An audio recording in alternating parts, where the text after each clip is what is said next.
Hello, welcome to the Homeboys. I am, of course, not Joe McKenna. I'm your host for the night, Jason, and just welcome along to the show. And delighted to be joined on the line with the main man with the buttons, Mr. Scott McCorry. How you doing, Yo, mate? yo! That was a very nice fucking intro there. I was thinking that when I was halfway through. I'm like, what the fuck am I on about? By the way, right, somebody says to me there's a thing on YouTube where you're not supposed to swear in the first minute. And every week we rattle it and we're still on. So YouTube. There you go. How you doing, Scott? All right? I'm all right, mate. I'm okay. Yeah. I started my detox on Monday and I lasted to Tuesday.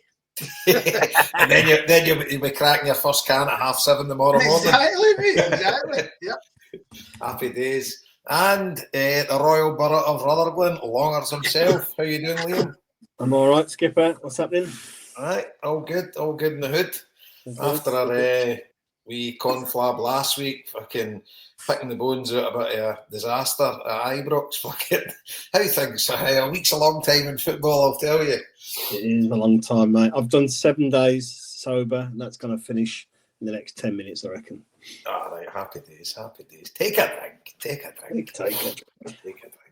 And right over to Erin's Green Valleys, the man, the legend, the myth, Mr. Marty Flint. How you doing, son? Oh, my name is McNamara. He's the Celtic boy. Right back. I think that's the first time that Matthew Ornate was the first time in history I've ever heard any cunt singing that song apart from me. I sang that whole song at Easter Road, and it was 0-0, and I stood up and sang it, and one guy in the back went, "Fucking brilliant," and every other cunt just never said nothing. So, His first day is for turning defence into attack. Me and the wee man were fucking singing it. I had it on YouTube the way home from school today. It was fucking great. I'll tell you what, we'll get into it, right? But honestly, see the atmosphere at the game the other night. Everybody in the stadium had a big, massive cheese on their face because of the songs. And it was like you were just waiting for the next one coming. You're like, and I don't know about you, Scott, I was dying for the Stuart Armstrong song and it never came, you know. Yeah. The Stuart Armstrong did come. The boys sang it. The Green Brigade didn't. I'm pretty sure the Green Brigade. Okay, I knew I'd heard that, I just didn't know. I was sitting next to him. Fucking hell. But brilliant atmosphere, and I tell you what a retort to El Brender's fucking spitting the dummy out, do you know what I mean? It was absolute class for the fans. It was brilliant. It was absolutely brilliant. So happy days. So we've got since our last one we played 2 games, haven't we? Mm-hmm. Yep. Aye. Dundee United 2-0 and then St Mirren 3-0. Yep. So what we do anyway? Have we got any more shout outs or anything like that today? Is the charity thing done and dusted? Or we just that's it? You said your bit. Yeah, pretty much. So after last week's chat, I did find a few more prize winners. So got the 2 prints from Social Recluse. Both people, unfortunately, are not in Glasgow, so need to get them down to both of the winners. So I'll get that organised. A couple of other people have come forward, donated prizes back in. The legend Joe Dunn, he's going to take the bottle of Bushmills whiskey and put it into their St Patrick's Day kind of fundraiser. They're going to raise money for the Kano again, so I'll get that to him, get some good use out of that. So pretty much like that. That's it now. So anyone that's got in touch, I'll get them organised. Anyone that's not, we'll do something else with the prize or whatever, get them back in again. Brilliant. So yeah, that's the end of it. So we've got most people covered, I think. Yeah, and Sean, Marty's favourite out in Dubai, the safe arrival of his signed Everton shirt. Correct. So he was delighted with that. Yeah, thanks to Craig dropping that off for him. So yeah he was. He texted us today. Going to get that. I didn't realise he had a soft spot for Everton as well. Aye, that's good. Well, when he showed me the top, when he showed me the top, he's like up the fucking toffees. I was like, that'll do for me. Good man, Sean. So that's it. I suppose maybe we'll get a wee bit of Everton chat later on, but on to the hoops now. So let's start the St Mirren, the 3-0 game. On you go, Scott. Take it away. I get it first. I don't think we need to go on about what did you do before it with you all day and stuff like that. It days are fucking like Christmas is gone now, and it's just I think everybody's in the same position. Everybody's just gone to the game now, get into the game and get in. Well, Jason, we should probably say me and you were together in the lounge with 2 cans of juice, which is probably we'll never be seen again. Probably that was a fucking collector's item. First and last, hopefully. I know. The thing is, there's really no much to say football wise. It was kind of just all the other things that happened around the games, because I thought both games were done as professional as you get. You know what I mean? St Mirren St Mirren probably offered as little as I can remember St Mirren offering. I always think, see the big boy Gogic, right? I've said this before. I always think I liked him as a player. He was never ever good enough for Celtic, but when they signed for Hibs, I thought that's a great move. He's a big, solid, big player. And every time I watched him, like Hibs or St Mirren playing against somebody else, it always looked rotten. You know what I mean? And that's how he's kind of punted out. But against us, he seems to have a good game. But the overwhelming thing, right? So the game happened. I mean, Kuhn scored. He's events. I felt we needed to kind of have a dig for goal, and we got a wee bit of luck when it was deflected. I think the goalkeeper's made an arse of that one. I'm trusting at getting that goal's excellent, right? Because see somebody the size of him, he should be fucking scoring goals. And I thought it was a good goal. And then obviously fucking the goalkeeper makes another asset for the third goal. We probably should have had Mayer over the piece. But I'll tell you one thing that kind of frustrated me in that game. The amount of times two-handed they pushed us and nothing got done yet. See if we lost that game, nothing each, or we drew the game, nothing each. You could legitimately be going, this is a shambles. There was a point, I think it was Kuhn was in the box, and your man Gog just turned around and pushed him 2 horns, just pushed him out the way, and then you go and watch the corners and stuff. It's all pulling and stuff. I don't know. I just think for the amount of crap that gets dug up, I mean, they're just a dirty show. Do you know the one for me, right? I take it you remember this, right? It was in the first minute. Dies in Maeda gets rugby tackled to the ground. He's going through. Yep. And he doesn't even fucking book the guy. He doesn't even talk to him. Yep. And you're like, what the? And it's like, it was our John's boys, Pierce, sitting next to us, right? And he's bet X amount of bookings again. And he just turned around to me and he just fucking started laughing. And obviously he's into the stand-up now, but he came out with a belter. He's like, aye, you understand it, don't you? It's a bit early in the game for bookings. He says, you can imagine my old man playing snooker. Fucking pots of blue and goes in, half ref's like, never mind, it's too early in the frame. Do you know what I mean? It's fucking, the game started. It's a fucking rugby tackle. The guy should be fucking yellow carded. That was a goal for us. And honestly, that set the tone for the whole game. Aye. It was start to finish. And you win the game, so you don't say nothing. If you lose the game, you bring it up. We should be bringing it up because it's fucking garbage, man. Totally. I'm going to say, I thought St Mirren were ganting. I thought St Mirren were really poor. But on that case, the worst team for it so far this year have been Aberdeen. Aberdeen were fucking brutal, and they were just fucking evil cunts. Yeah, well, you've always expected it Shinnie, and that boy Nielsen have got in midfield just as bad as Shinnie. Do you know what I mean? But fuck's sake, I thought St Mirren were a different level the other night. I thought, to be fair, Rangers put it fuck at us as well. And at the end of the day, fair play. See all these teams, fair play to them. See if they're getting away with it, fucking carry on. And, but we need to be tougher. We should be giving it back. I think we're a bit of a soft touch at times. Yeah. Well, that's what they say. The Huns game is kind of, I don't know, when you can beat that fucking emphatically, you kind of always look around to your toughness and stuff like that. But I don't know. I think I think it's over-egged a wee bit. Do you know what I mean? Because you think about it, we've put these teams to the sword of peach, but Scottish football's mental, man. I mean, like that last night again. I'm sure we'll come to that. That's a fucking penalty, easy peasy. A 4-year goal. You can't stand in somebody's foot and tell me it's not a penalty. You can't do it. No, not only did he stand on his foot, he also fucking smacked the head of him. No, but again, we're going off topic. I'm sure we'll come to that, Marty boy. With regards to St Mirren game, we got a wee bit of luck when we needed it. I thought we were fine. You guys want to talk about the game, and then we'll talk about obviously the Rodgers stuff.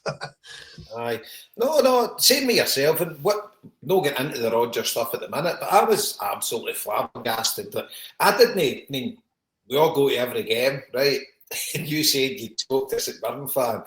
I had no clue what anybody was talking about the rumblings of the crowd and stuff like that. I just thought it was natural. Like, if you're no winning in 30 minutes, folk are getting a wee bit fucking uppity. And it's just, I just thought, I didn't get a second fucking thought, but it was a bit kind of turgid. I thought St Mirren, I would agree with you, that's the worst I've seen them. And Stephen Robinson after the game, I can give you no credit at all. And you could beat them 23-0 and they say, we didn't take our chances, it's our fault, you know, it's fucking, you're like, Jesus, come on. To back up your point, right, in the stats, we had 6 fouls against us, they had 8, and they had 1 yellow card. And aye, madness. I know. And I didn't have much more to say, Scott. But I can't. No, sorry. It's just I do want to go into the Rodgers thing, and I think that's a totally different. I just want to know what Liam thought about the game, and then we can come back to that. Just a couple of things. A couple of things just on top of what you've said there, Scott. So I know we say it every game, right? But the last 2 games have been some of the most appalling refereeing displays I've seen for fucking. And you feel like you're saying that every game. You feel like it gets worse and worse each game. The things that they let go, the things that they allowed to happen, and then slight contact from us on one of their players, and it's a foul every single time. So that was pretty frustrating. I thought St Mirren come out and did. I wouldn't call it clever, but they played really narrow, 5-5-4-1 or whatever, 5-3-2. It felt like all their team were like 6 foot tall, or almost all of them. So I think they closed the space down. They were physically imposing on us, like you said, with them, you know, within and without the law, and they just really frustrated us. And I think that was obviously done deliberately because we're on the back of getting beat in the Derby game. So you know, they're just trying to get the crowd obviously to turn against us. So I could understand why they were doing that. The goalkeeper time wasting from the very first minute of the game drove me nuts, man. And I know we say that again, we say that all the time. But he was doing it even when they were 2-0 down. Exactly. They were 2-0 down. He's wasting time. You're saying, what the fuck are you up to now? You're getting beat 2-0. Exactly. Like, what are you training for all week to fucking do something like that, man? Which drives me nuts. But so I thought it was a tough game for us, and I thought, you know, we didn't play very well. We weren't very creative. And I think you've got to give the players, you know, putting the Rodgers thing aside, you've got to give the players a bit of credit, I think, for actually coming out that game with such a big win, really, you know, 3-0, because it was a sticky game. It was, you know, a physically imposing game. And I don't know about you guys, but I feel like the last 4 home games in the last 10 days or whatever it is, I feel like I've just watched the same game for 6 hours. Right through it. It doesn't feel like there's been any difference. It's like our same team, same style of play, same players, same opposition setup. It's just felt like the same fucking, like watching the same movie 4 times. But so I think you've got to give the players credit to come through that with 4 wins, 13 goals, none conceded, you know, and just ticking the games off. And whoever the fuck come up with a fixture list that gave us all them games in the same spell over that period, it's fuck me, man. I don't know how you can even do that, but see on that point, Liam, I think it's quite important, right? And I've been thinking about this since Rodgers had his wee rant and everything, and we'll get to that. But aside, do you know, I think like we're getting spoiled here because we've got a massively efficient fucking machine here that just churns out results. You know, you're talking about Dundee United away. Fucking hell, we could have won that 6-0 if a couple of the chances had went in, right? But it's just every game now, we're just churning out results constantly. And there might be a wee half-hour blip here or there, but the players and the management have got to get massive credit because apart from the Derby game, and people have been talking now, I reckon there is some truth in the matter that we had a massive bug going through the team and Rodgers didn't want to use an excuse, because there has to be some explanation for how brutal we were that day. But that aside, it's just an absolute machine that we're watching now. Yeah, I think you're right. I mean, I'm embarrassed to say I found it a bit of a grind, them games. Do you know what I mean? But that's terrible to say. We've won 4 out of 4, and like you said, no goals conceded. But we are. Well, maybe I am. I don't know. But we are definitely spoiled, and you never turn up to them games expecting anything other than a comfortable win, which isn't right, really.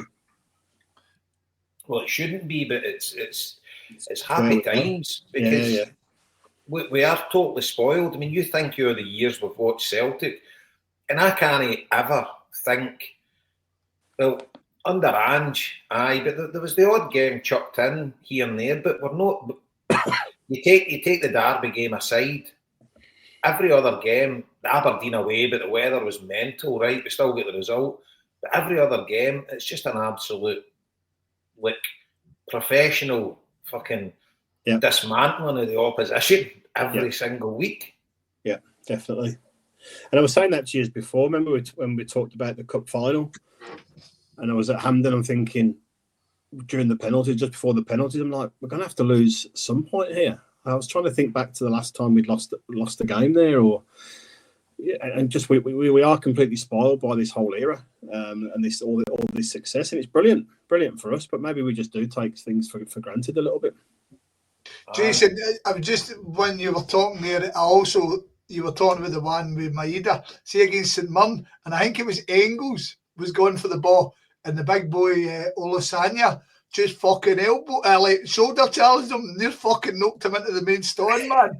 Fucking just bursted him. I was like, there was a couple as well. They clattered us in the middle of the park, and he gave them a foul. It might have, but I think the one was against Engels, because I mind Engels. I remember him. What the fuck has happened there? Why is that not a foul to us?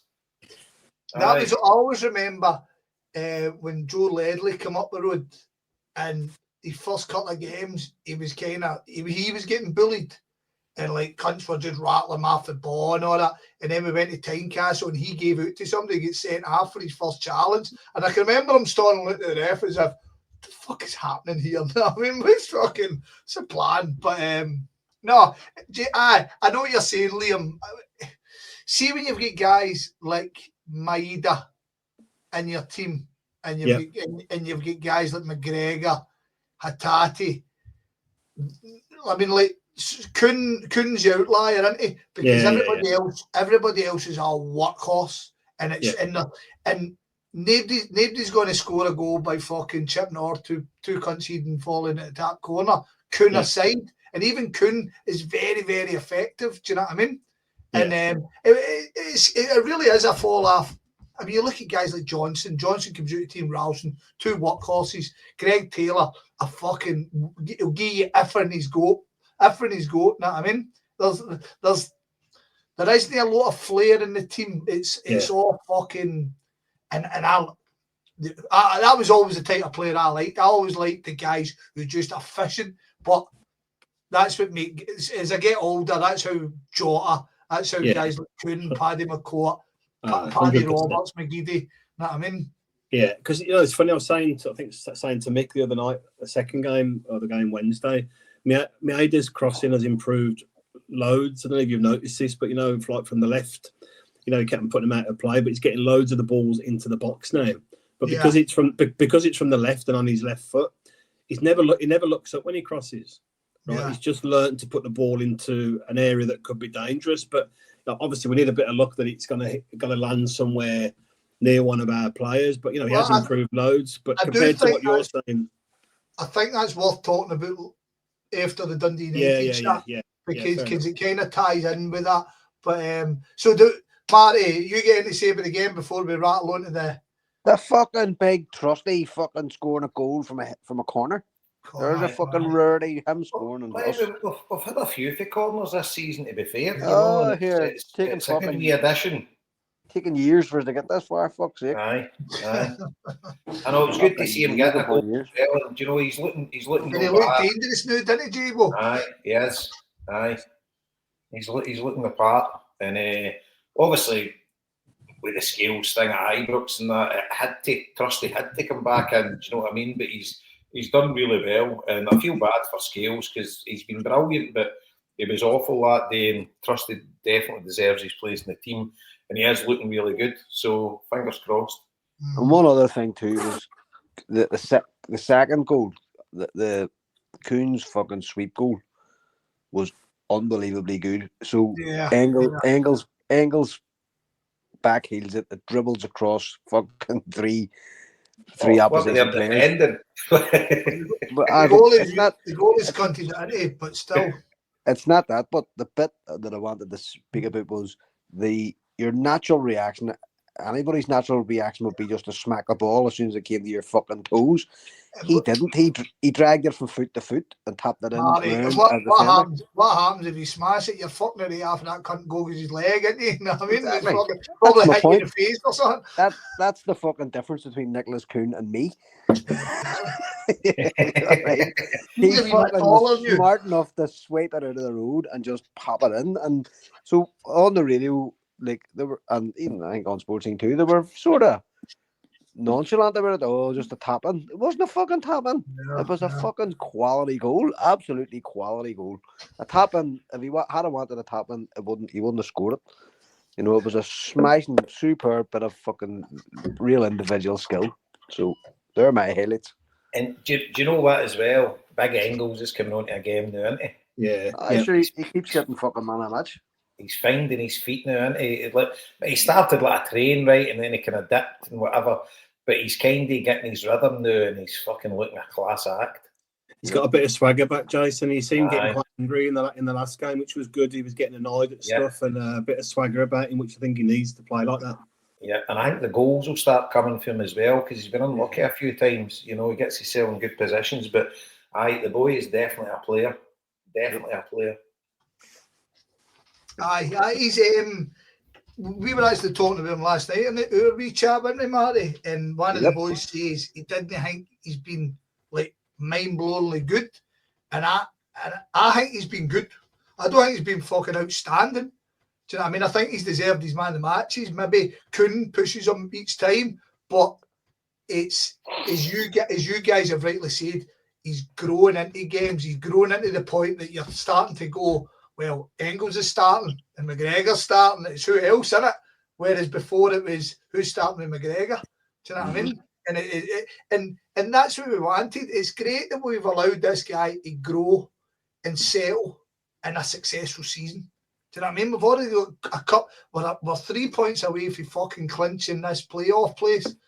And if the big, I was saying, I think the Ibrox result, right? So the Ibrox result has got whole things, and I'd actually like us to sit and chat about it. Maybe once we're done with the past couple of games. No, in a big, just what we think kind of what happened and what went on. But anyway, I think the rotation we've been doing has kind of somewhat killed our midfield because nobody's really settled. McGregor aside, nobody's really settled and nobody's really got that big flow. But it's working because, as Liam says, we're getting wins, generally getting wins, Huns game aside. So it's working, so we can't criticise it. But I think, see, when these games start kind of slowing down, I can see somebody kind of taking jerseys and running for it. And touch wood, we go and beat Young Boys. And hopefully that comes when we're playing this playoff game. Because a settled midfield, you guys know as well as me, you've seen it. See, when you've got a settled midfield, your team looks a lot comfortable. Do you know what I mean? Totally. What midfield controls the game, wins or loses the game for you. Yeah. And see, the thing is, but we mentioned it last week on the show, Rodgers is rightly rotating it because with the amount of games that's coming thick and fast, and he has got the players there to rotate it. You know, you have got 5 good midfielders there, and I totally understand why he's doing it, but it does affect you because when you've got three playing together all the time, they've got a total understanding. They know where each other is. They know where the runs are getting made. When you bring somebody else in, you're turning and thinking the other guy's there and he's not in the right position. And it's like, you just get an understanding where everybody is. And especially see with McGregor, the way he pivots in the ball, etc. He'll pivot in the ball and just play the ball away. But sometimes he's then looking and the person isn't in the right position. When you've got three that's playing all the time, you know where, just in any place in the park as well. When your wing backs with your wingers, etc., they know where they are. If you're changing it up, it does break the equilibrium of the team, sort of thing. But equilibrium. That's a word for the Homebhoys. I don't know where the fuck that came from, but there you go. Today, do you like that? That's brilliant. Anyway, I always laugh at the open goal cunts when they say things like fucking plethora and they all go, oh, that's brilliant, isn't it? I mean, and I think they're thick as fuck, but equilibrium, that's pretty good, man. I'm here all week. I'm not actually sure it fitted into what you were talking about, but I liked it. I think so. Brilliant, mate. But right, let's get to it. Let's get to it. Let's get to Brenders. Right. You touched on it there, and I'll kind of give you a wee, just to kind of reply to what you're saying. So the St Mirren fan never texts me about the atmosphere. He texts me about the Taylor stuff, and again, I'm sure we'll come to that. So he texts me about the Taylor stuff. He's like, Scott, what the fuck is all this Taylor shit? And I was like, is this to do with Rodgers? And he's like, aye. And then I kind of, as usual, why say fucking one word when you can say 48? So I gave him a big text. But honestly, in my section, I didn't notice the atmosphere being any different from any other fucking home game, domestic game. Huns aside. Somebody on the huddle board said, because everybody was saying the same. Mm-hmm. Everybody was saying, did anybody hear any booing? No. Did anybody hear any grumbling when somebody did a back pass? No. Then somebody else came in and said, I was in the main stand and I heard it and Rodgers heard it. It was actually in the main stand. The Celtic Exchange suggested the exact same thing. They said but in fairness, what was that? It was Boxing Day, wasn't it? Was it Boxing Day? No, it was it was a Sunday after. I was still kind of hungover. So I was like, and it was Baltic, remember? And I was like, fucking hell. But I can't remember. And I said to my St Mirren mate, I said, you know yourself, you go to every game and you're always at Parkhead. I didn't think the atmosphere was any different for any other St Mirren game. As soon as we score, the atmosphere lifts. If we don't score, it's pretty damn silent. Do you know what I mean? Green Brigade's the only punter, you know what I mean? Yeah. But I didn't notice it. That's why it kind of, how fucking the strength is almost anger surprised me, because I was like, what's he talking about? I mean, that seems, as we said on the chat, Liam, unnecessary. Mate, completely. Like, see if someone would have come out of Club Celtic at 6 o'clock at 6:30 after a good skinful, and someone put a microphone in front of them. That's what it felt like to me. It's like he was half pissed, just rambling on about and incoherent about what he was trying to say, contradicting himself multiple times. In the I read it all on the huddle board and I hadn't watched it, and I'm like, it can't be as bad as that. Now, if you watch a match thread or read a match thread and then you watch the game, you're like, it's a fucking completely different game. Completely different, man. But so I was expecting the same, but I was like, it's actually even worse than fucking how it was described. I don't get it at all. Any of it. Don't understand where he's coming from, any of it. I mean, even if someone in the main stand or a group of people in the main stand grumbled or moaned, you can tell the difference between that and a proportion of the stadium doing the same thing. It's really clearly obvious. But that's the thing. That's the issue, Liam. Right? It was two issues. The one issue was the reaction of the crowd if we're not 2 up within 20 minutes, as Scott says, and grumbling and wanting the ball to go back. The second issue was singing a different player's name. So why he was so annoyed Right, wait. Before we go to that one, let's talk about the crowd and the pass back thing. Right, I've heard it suggested that he was trying to do the old football manager thing of taking the pressure off the team and putting it on his shoulder. And that could well be right. Marty, it worked a fucking treat, but that's my point, yeah. But it still seems mega unnecessary because I didn't know any Celtic fan that was pissed off to any major degree about the Huns game. Don't get me wrong, we were all pissed off on the day, and we're still a wee bit bemused how it happened. However, I think we're all pretty much in the long game here, and we're all pretty much looking at young boys going, that's the one that fucking matters. Is there ever a Huns game in your life that you can lose? It's that one. You know what I mean? Yeah. No, so Jason, what you think of that? 100%. There was nothing in the crowd that Brendan Rodgers had to get his knickers in a twist about. Right. Absolutely nothing.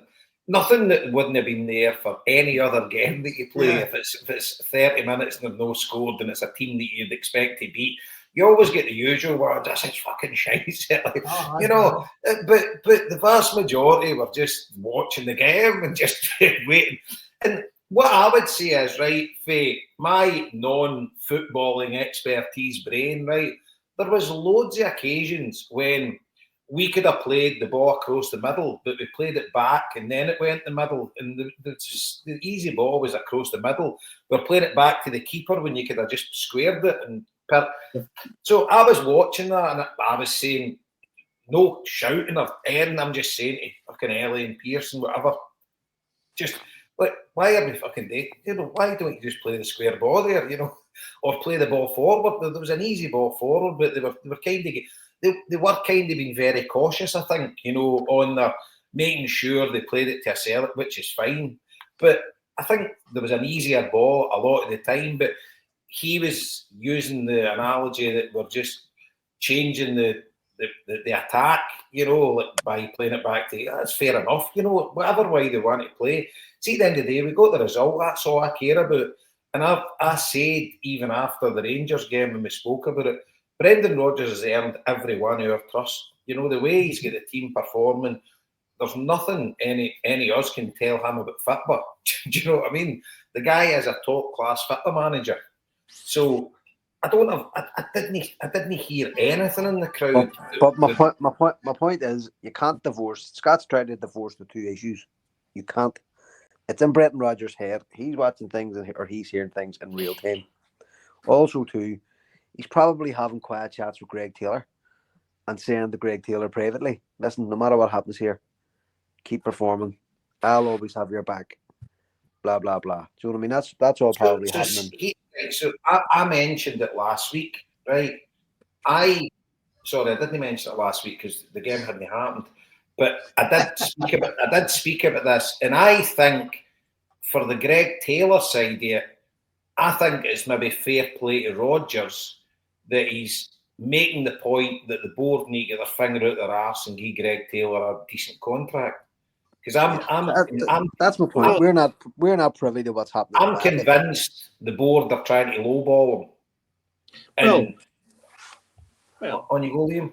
But sorry, mate, to cut across you. So let's say, I don't know what people have heard or read. Right, I read one thing, but let's say Brendan Rodgers is 90% confident he's going to get Kieran Tierney at some point, right?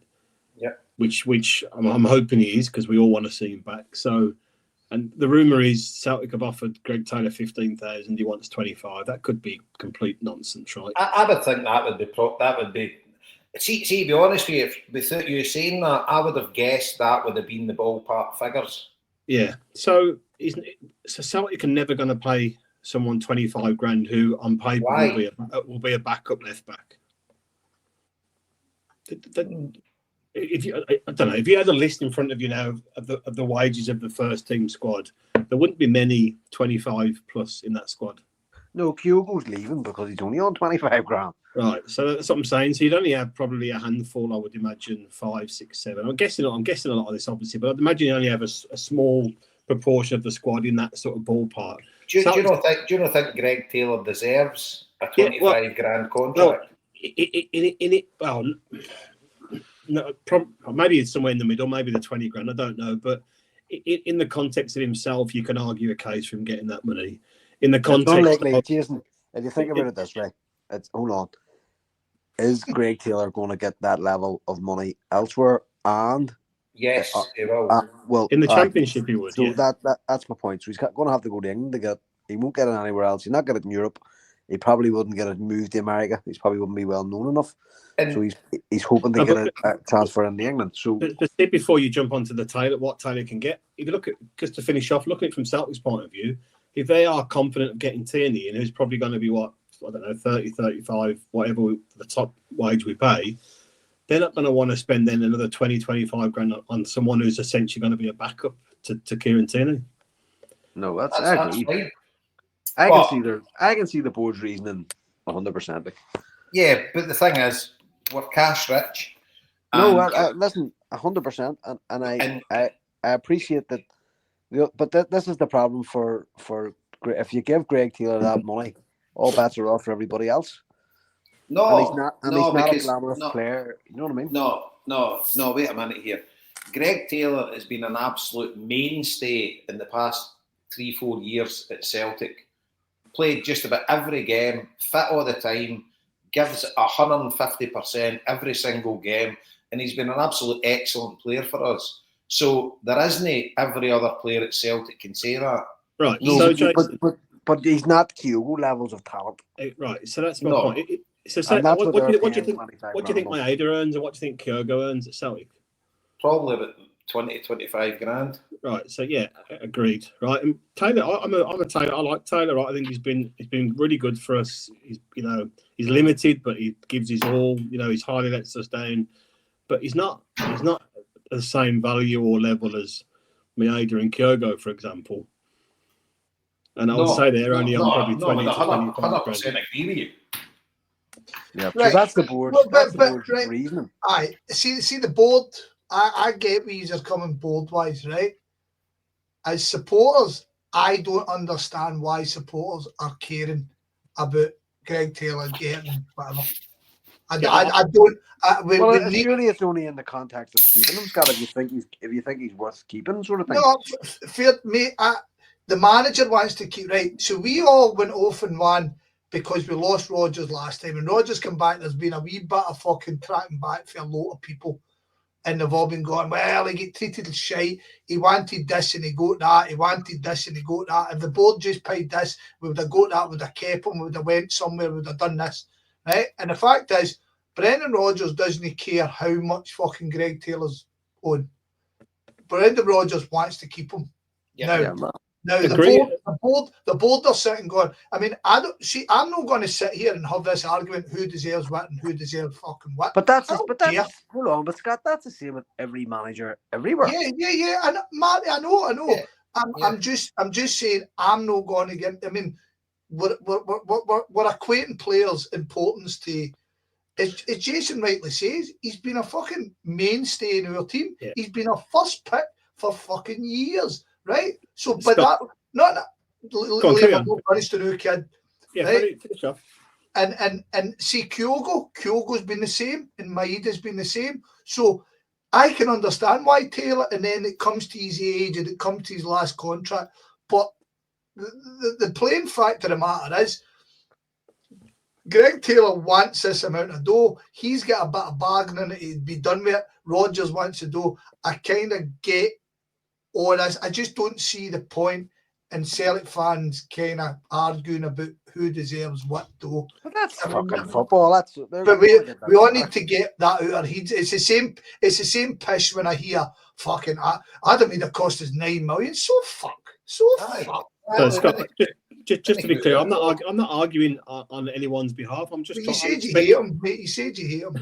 I'm speculating what the board are thinking. That's where the question started. That's what Jason said at the start. Right. So getting back to my initial point, I reckon the Brendan Rodgers rage was maybe a wee tap in the back to Greg Taylor, saying, "I've got your back here, and I want you to get what you're asking for." I agree, but using the fans to beating the fans with a stick to do that, a real fucking own goal, man. A real own. And I agree with that as well.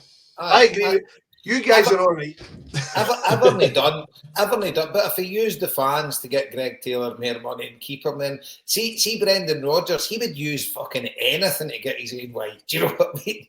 The guy, the guy's a piece of shit.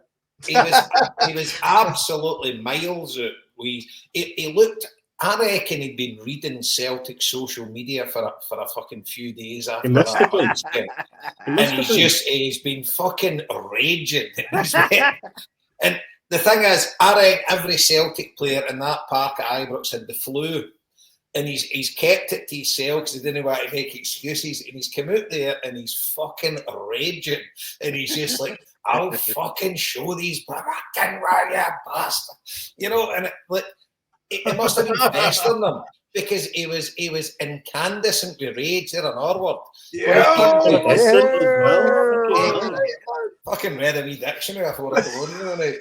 But here, what did the day toilet paper? And here, but here's the thing, Jason. He can turn it on and off because he was full of praise for fans yesterday. Yeah. Oh, by the way, and you knew it was coming. See, because of the fans with their reaction. I mean, I was like, please, Brendan, be laughing about this. And he was. And he's calmed down after he made his point. But he got his point across, and whatever the way it turns with the Greg Taylor thing, you know. But do you not think he's put Taylor under more pressure, though, with the support now by doing that? Do you know what as well, right? I listened to Radio Clyde the other night and they made a big deal about Greg Taylor. They were talking about Greg Taylor, and Greg Taylor's never, to me, been an issue here.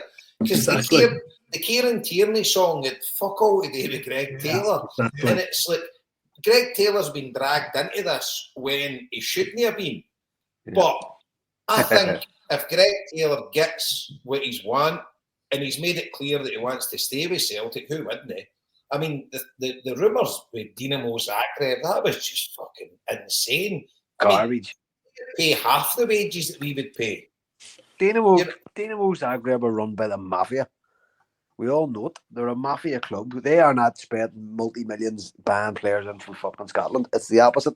They're pumping players out. They're creaming up fucking profits. I'm not convinced he wants to stay, Jason. I got to be honest. Well, he's come out and said he does.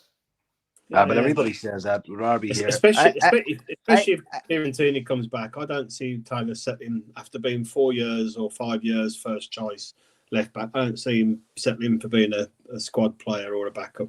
Do you know, it's an absolute fair point. And see, the thing is as well, he runs his contract down, leaves for Buck Shee, massive signing on fee, whoever he goes to, you know. And it's like, so if Celtic don't give him the 25 or 22 or whatever it is he's looking for, if Celtic don't give him that, then he will leave because this is his final contract. He's signing a 4-year deal or a 3-year deal with whoever he goes to, and that's him made for life. You know, and he'll still be a well-off young man now, but he won't be getting anywhere near what the top earners at Celtic are earning now. And to be fair, he's put a shift in, and he deserves everything that's coming to him. So it's a short career. Yeah, I don't think he's desperate to leave, but I think if I'm in his shoes, I'm thinking if Kieran Tierney signs here and he stays fit, I'm not playing much football here, and I've been first choice for a long time. I know everyone wants competition and whatever, but that's a given. If Kieran Tierney comes to us, and I got a wee bit of, a bit of info, so I don't think, what I've heard anyway, I don't think there's much chance of Tierney coming in this window. Here, I'll tell you what, there's no fucking saying that Arsenal want him to go in this window either. They're playing him. He's on the bench. Aye, and it's like Celtic don't really need him. Yeah, should they only be paying fucking extra fucking month funds for because the disparity of, if we give him say 30-35 grand, there's a 70 grand fucking gap there that's got to be filled, and Celtic are going to be paying that for fucking 832 points clear. Do you know what I mean? For a whole lot of for a handful of Scottish Cup matches, basically. Yeah, Champions League playoff and a cup. Is he allowed to play in that? Can he play? Yeah, you can register new players once the league bit's done. All right, I didn't realise that. But I don't think. I mean, Celtic would need to give Arsenal what, £1 million or something. I don't know. I've not worked it out, but 70 grand a week for 6 months, so 4 months or 5 months. So I don't see it. Yeah, it's over 3 million, I think, isn't it? Aye, so it's fucking no chance. Aye, so it's a pre-contract, isn't it? It's like, but that makes sense, Jason, because as much as we want him in, unless Taylor moves in January, and I think we've got him till the summer. I mean, you're gonna have 3 really good left backs on your books at the same time. Doesn't make much sense either, does it? No, not at all. Given where we are. And the thing is Taylor going to move in January? I wouldn't think so. No, me either. Yeah, I mean, if you're Greg Taylor, you're sitting. If you're not getting the deal that you're looking for, you're running your contract down and you're signing for Buck Shee to whoever you go to. I mean, it's like I always go back to the old baseball. That's what your top players in baseball do. None of them ever sign new deals. They all go to the ones that are confident in their own ability. And you look at Greg Taylor's CV, fucking hell, it's brilliant. Risky though, you get an injury, you could be fucking. Well, that's it, but they all take that chance, because the rewards at the end of it are fucking massive. You get to the end with the baseball, they all take the chance, and if they get to the end of it and they get to free agency, then every penny is going in their pocket. Whereas if you sign a deal while you're playing with a team, the money comes down. But the thing is, obviously, you're robbing the football club you're playing with for a fee. And as I say, it's kind of understand why he would do it. And if he's willing to stay, but Celtic don't meet it, then he's going to leave. So you don't have that much of a bitter taste. But still, guys like Stillen, Petrov, etc., when they sign the new deal and then Celtic cash in and get the money, that's a big thing for Celtic as well, because you would really want to get Taylor on an extra year at least to protect your investment, because it's a fucking pisser when these guys just run their contract down and leave, especially when they've been playing every week. Look at the Huns, all the cunts that happen to Exactly. So that would be a bitter pill to swallow. I understand why he would do it, but as I say, the money's not going into my bank account. But from a Celtic perspective, it's a bit of a bastard if he does it and then leaves, because we're not getting a coin from him. And I mean, let's face it, would you get 7 or 8 million for him? Would you? Aye, you mate. Aye. We got fucking nearly 6 for Bernabeu, so fucking anything's possible. He's a player.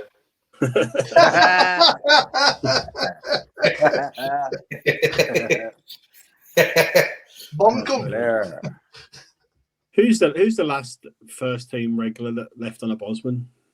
Do you know, I was thinking that the other night when I was talking about it, Liam, and I can't think. Joe Lerley. Was he playing at the end by the time he was kind of done, but wasn't he? Yeah. Stuart Armstrong, did he leave for nothing, or did he leave? I think he did. Did he? No, Stuart Armstrong went to Southampton for a couple of million. I think so. He did. 8 million or something. 8 million or something. Did he? 8 million.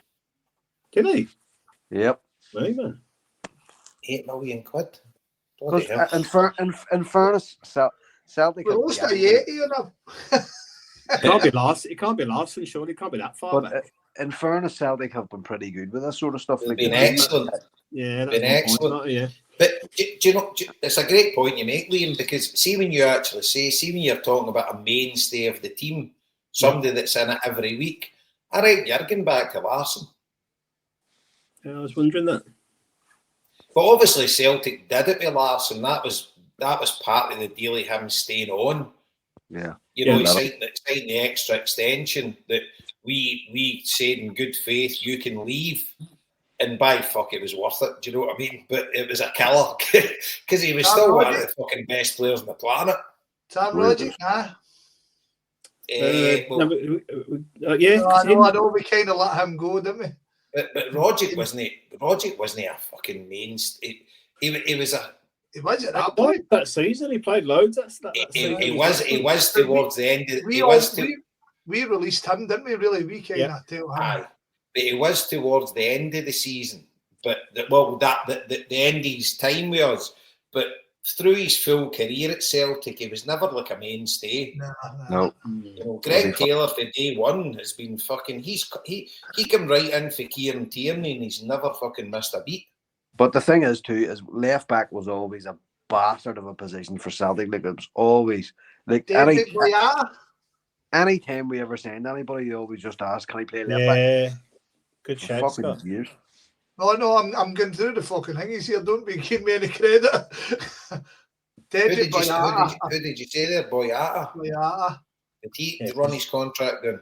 He left for fuck all. He allegedly turned down what, 7 or 10 million for him. That's what we keep here, man. Right. That was Turkish lira. Oh right, okay, fair enough. But it's a good segue for later when we start to talk about the Japanese players and about future transfers and whatever. Efe Ambrose. Ballon d'Or. Fuck me. Starting to get a twitcher. Stan Varga. So the Taylor thing was just crazy from Rodgers. I think so as well, mate. I think so. Yeah. I think everybody did. I don't think there was. I mean, you have these people who go, Rodgers is right. Use it all pricks. I mean, but in general, I think I didn't see the need yet. If his whole plan was, as you say, Jason, I get a feeling that Taylor, right, this is based on nothing. Greg Taylor's maybe kind of, they all say they don't read the newspapers, they don't read things. He is the fucking, all the starters, he is the kind of guy that everybody straight away goes, aye, Greg Taylor. I mean, there's a lot of Celtic fans just don't like him. You know what I mean? And I know people. And every time, they're just waiting for him to make a mistake. I mean, see, was it Ange's second season? I thought he was the best player in Scotland. Ange said, I thought he was outstanding. We won a treble, you know what I mean? But in the grand scheme of things, when you look at it, if there's one place that you could strengthen straight away, it's left back. The ironic thing about that game, that St Mirren game, because in the first half he plays right in front of me, at least 5 times or 6 times he put the ball either out for a goal kick when trying to play the long ball to me, or out for a throw in, or straight to the right back, like literally straight to his feet. He was ratting in the cup final too. He'd have shipped him. Yeah. So, because we were saying it on here, it was poor timing for his fucking contract negotiations because he was dick. Yeah, it's gone well off the boil. I think this last month or so. And maybe that's part of it. Maybe the whole contract shit is part of the reason why he has been so. I think 100%. And I think if you look through football, the years gone by, when players are kind of unsettled and they don't know what their future is, and see, I mean, the thing is, he's coming to potentially the end of his time at Celtic. In the back of his mind, he's probably no one to fucking dive into challenges, and but I don't think he comes across as that kind of boy. I think he's 100% right, but there's definitely going to be a niggle in the back of his head. You're not going to be settled. You're not going to be like it's just natural. You know yourself in a working environment, if you're going for a new job or you're whatever, you're no 100% focused on what you're meant to be doing. Did you know that? See, on that very point, Jason, why would Rodgers defend Taylor for getting a bang on the nose and then completely slate Kuhn, who's our fucking best player this season? Suck Tell him up, just a man up. Fucking. It fucking lost the plot, I think. Oh, Jesus Christ. Because the thing is, it's very, very, very. I mean, how many times have we seen Rodgers losing the rag? Very, very rarely. Yeah. Do you know, there was a bit of me like kind of all right about it, because I'm like, at least he's showing fucking massive passion here and he's fucking getting raging and like. Apart from the obvious, I had no problem with. Like, I really didn't. If he wants to give off and fucking shoot the odds, do you know what I mean? But I definitely think there was the two issues. There was the issue about the crowd moaning for whatever reason, you know. And like we sat here talking about it earlier on about the state of some of the teams that we were playing, and you cannot possibly play samba football against them. It's actually impossible because they're so fucking aggressive, and because they're bad football teams in themselves. And like if you're looking at the standard of Scottish football, like it's not that. I mean, it's League of Ireland fucking standard outside us. You know, I mean, it's industrial football. It really is. Like so, I think that was annoying him. And then I think as well the Kieran Tierney stuff maybe just fucking sent him over the edge. He doesn't have much goodwill, Marty, with a lot of the support. Do you know what I mean? There's ones that didn't want him back have probably accepted him now because he's doing well, but it's not going to take much for those people just to say fuck him off again. So. But also too, right, and that I agree with that, right, and fair enough. But I also thought that it was a good thing this week because the way the fans handled it was actually fucking excellent. So the fans could have come out. The Green Brigade could have had banners out about him, or the boys, or whoever he was blaming. They could have took a very different approach, and I thought that was a clever approach. And you know, it was funny as fuck. Well, see, to be honest with you, right? See, sitting at the game, Liam Scott, you can give your opinion, right? But everybody round about me was absolutely buzzing. And it was just every time the new song came up, everybody was joining in. And it was just fucking amazing. Because here's the thing, Jason. Here's the thing too, right? And I've said this to my wee lad. Sometimes, like me and him sing Celtic songs. He knows all the old songs. He had Willie Mealy on the day and singing away to himself. He's only 8. But there's, you know, like our mate Jerry, who Scott was talking about earlier, was giving off to me one day about the Green Brigade when we were in the ground. He says, them fuckers, he says, fuck, no matter what the fuck we're all singing, they sing what they want. It doesn't make any difference. Do you know what I mean? So there's sometimes that, what he meant was, he wasn't really being critical, but what he meant was the atmosphere could be going a certain way. Like something could happen and all. And he says, the Green Brigade just keep singing whatever song it is they're singing. You know, so it can be quite, what's the word? It's not an elitist thing, but it's not as, I wouldn't say as strong as that, but they just have their own way of doing things and their own songs that they sing. And sometimes people don't know what the fucking songs are that they're singing. That was the one last time we were up in Ross County this season. The end of the game, everybody's buzzing and all that, and the Celtic, the Green Brigade started singing the Coon song, and Jerry's like, I don't know what that fucking song is. I mean, everybody's going to hear, and he's going, no. You know what I mean? So it's like, see, whenever it's like one we all know, it's fucking great. Do you know what I mean? When you hear all those old songs, you're going like, why don't you just do that once a season and just sing all the fucking songs that everybody loves? Do you know what I mean? And the political songs are involved now too, because a lot of people don't like the political stuff, and it's their prerogative. I'm going to jump in here, lads. Allow me the floor for 2 seconds, right? Joe Ledley, we get 700 grand for Crystal Palace. We get 7 million for Stuart Armstrong, and going all the way back, Liam. Right, we're hanging by Yata. There's a few other ones, but you really are going back to Larson. Well, we lost Larson, but maybe Jackie McNamara could be one. Yeah. Jackie McNamara kind of left, but once you get to Larson, you also had Liam Miller the same. Yeah. Did he leave on a free? He did. Well, Liam Miller joined in a pre-contract, didn't he? Yeah. Man United swooped in. He was at the end of his contract. So see, to be honest, right? I mean, you guys summed it up there. For all the shite we give Celtic and all that, in terms of contracts and fucking cashing in, I mean, we've all moaned a bit when we probably should have cashed in on Izagiri and fucking Kayal and all that. But in general, we don't lose what we don't want to. You know what I mean? The other thing is, too, is see that Liam Miller one, that was a big wake-up call. Lowell hadn't long joined. Do you remember? Yeah. And I think that was an indicator for him to go, that'll not be fucking happening again. You know what? That's an incredible record for over 20 years, or 20 years losing 3 or 4 players. The Huns lost 3 or 4 in one summer. See the Huns, the nick the Huns are in and what they've done and all that. For the Huns to no get in for Kent, Moreles, who was the other one? There was another one recently. Lundstrom and that, or even Goldson. Well, I think they got $100,000 for goals or something.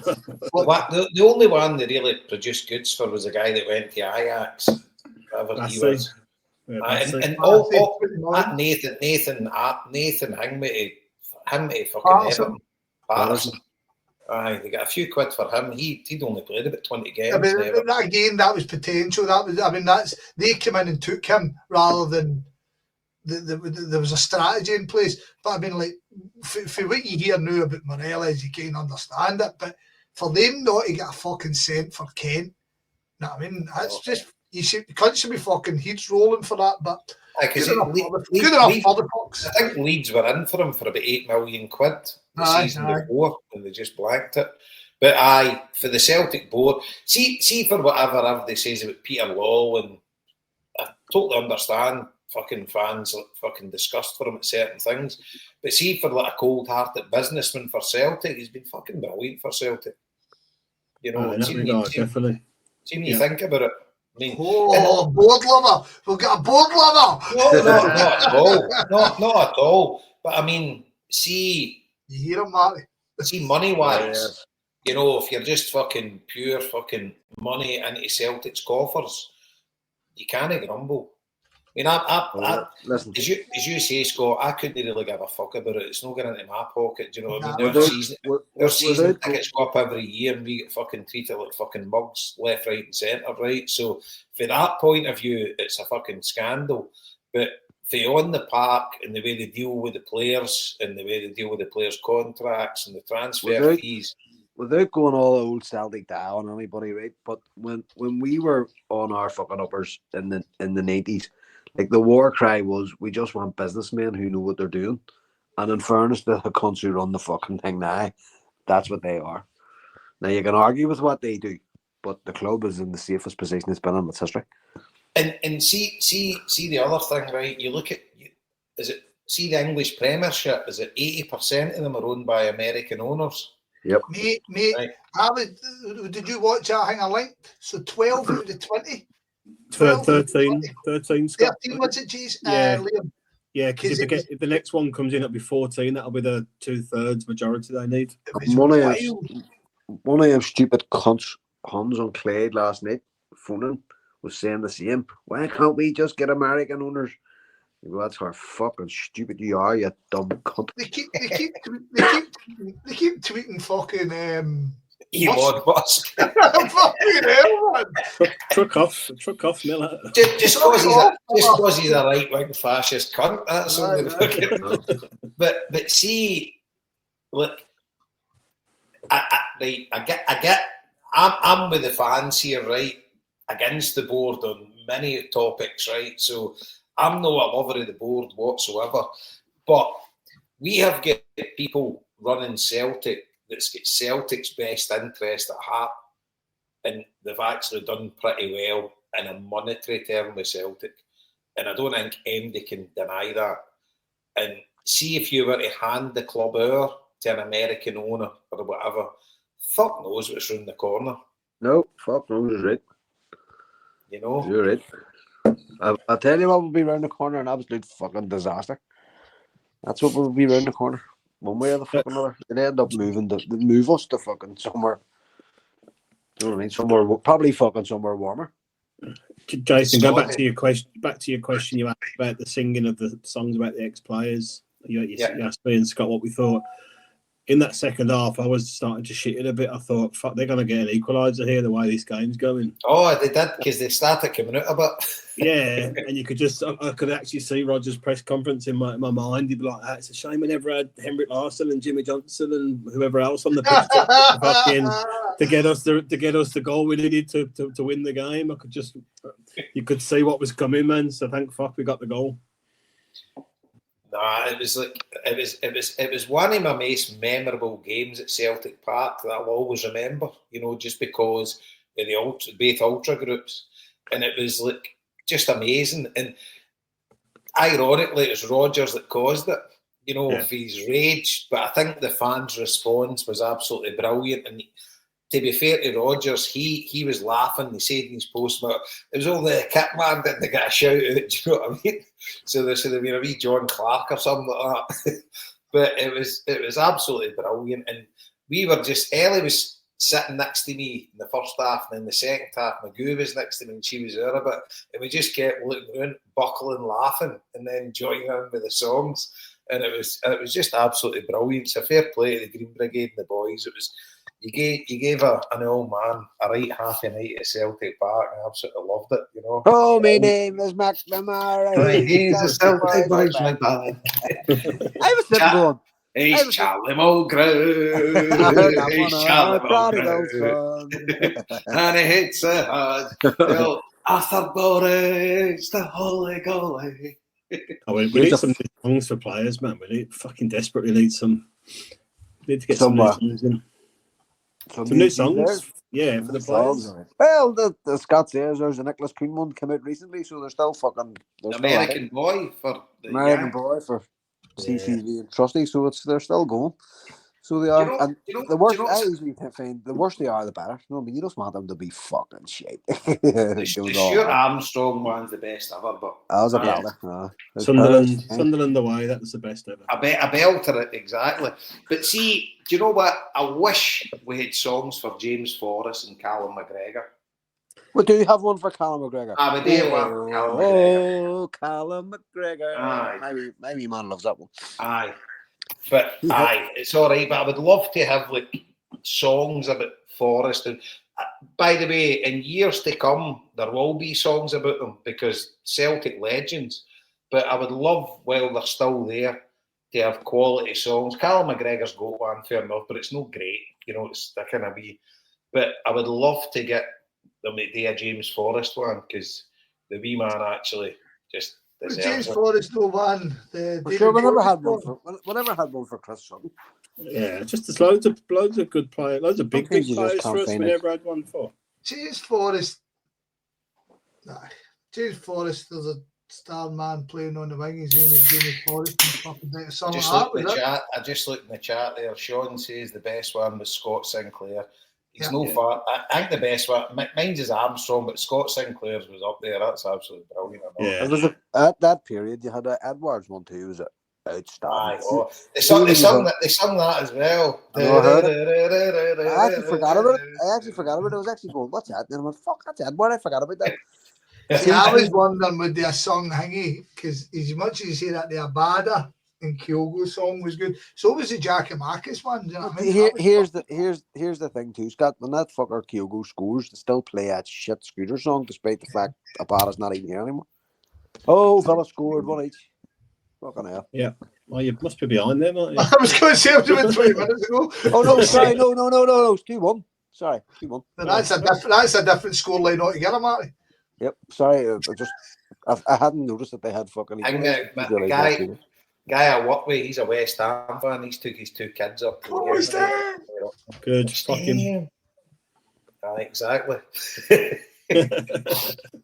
Wonderful. Just for the next couple of weeks. That's it. Then fuck them. That's it. So, are we talking about the Dundee United game? We know asked. Yeah. Let's talk about Dundee United game because I thought Dundee United were pretty good. In a mad, weird way. Do you know what? I didn't think they were pretty good. I thought they were kind of. Well, I thought they played the same way. Well, they kind of totally defended at Tannadice, and then I was like to myself, look. Obviously, you mentioned at the St Mirren game, we got a bit of luck. We got a bit of luck with Maeda's as well, but it was a good finish. But obviously, it took a wee bit of deflection. And then it was a bit kind of tenterhooks a wee bit, but no, really. I didn't feel under too much pressure.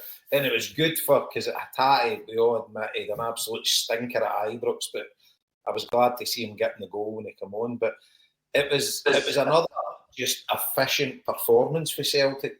I just thought, Right, first half, I thought Celtic were really good. I thought it was a really enjoyable game. Maybe because what you guys are saying about the singing and all that, but I thought Celtic were knocking the ball about well. The way they were playing, they were offering nothing. I mean, the top goal scorer in the league, is that big boy Dalby with 10 goals in the league, and he started on the bench, and they played the big Dutch fella, up front just as a battering ram, and they offer nothing. They just did, right, and I felt really sorry. I think we'll come to it, but I felt really sorry for Ida, because Ida's playing with his back to the game. As I've kind of alluded before, I don't think that's how he's learned to play football. So I think we're at the point now that he's learning how to play what we need him to be, right? But that's an argument for maybe 10 minutes. But anyway, and I was watching it, and there was a big boy, the big black guy in midfield. He would, once it went into his feet in the box, he would come and mark him, allowing the two centre-halves to stand free behind him. So even if he managed to turn that big midfielder, he was running into two centre-halves. So he had a cunt of a night. So if him trying to lay the ball off, I kind of understood it, but they offered nothing. But what do these teams try to do? Keeping the game until 60 minutes, and then we'll go for it.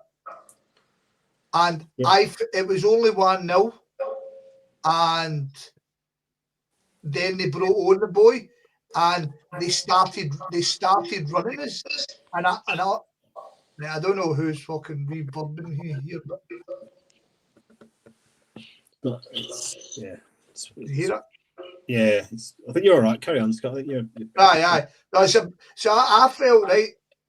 They committed it. We were only 1-0, and I thought they could have hurt us in that second half if their crossing was better.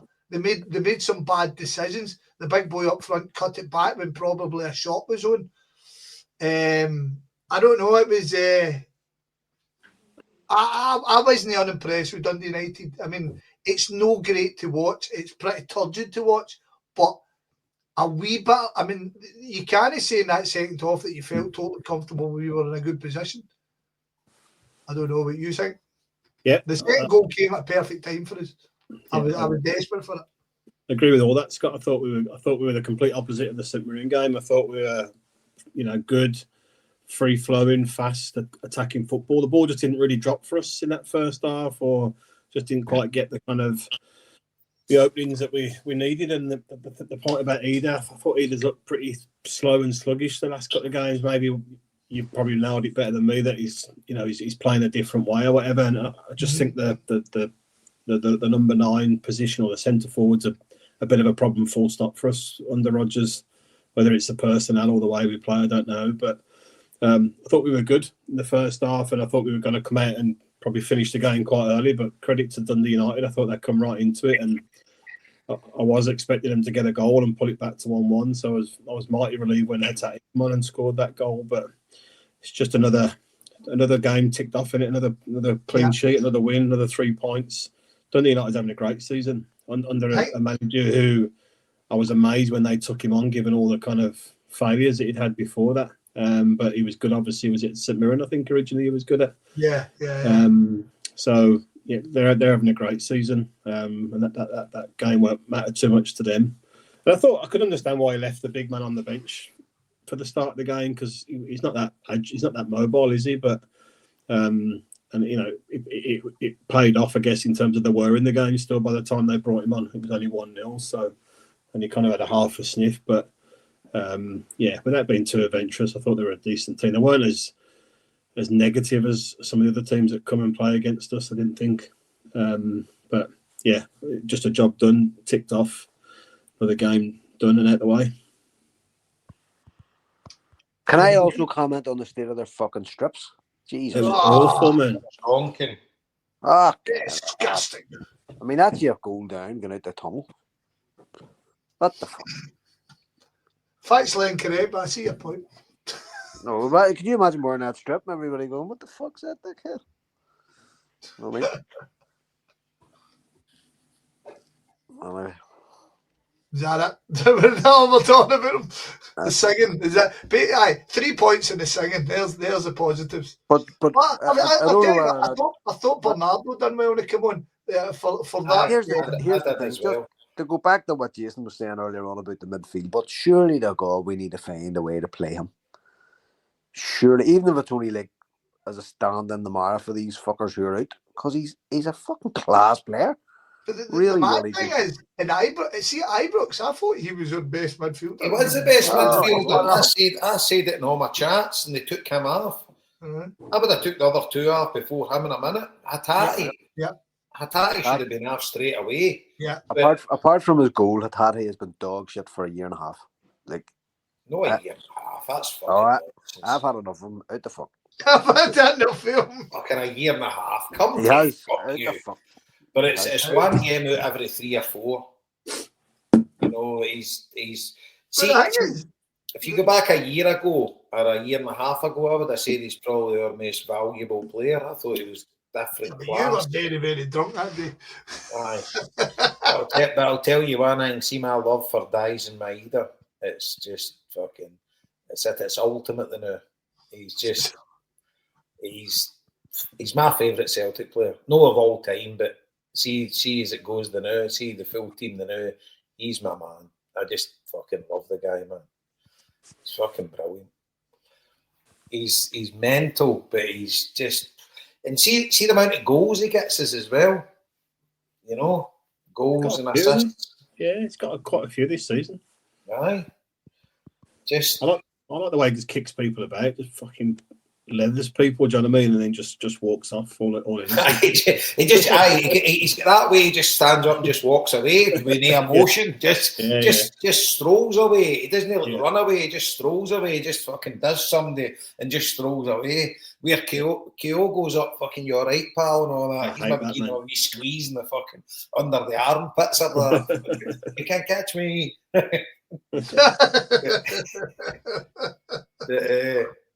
So are we getting on to, you wanted to talk about the Japanese exodus potentially?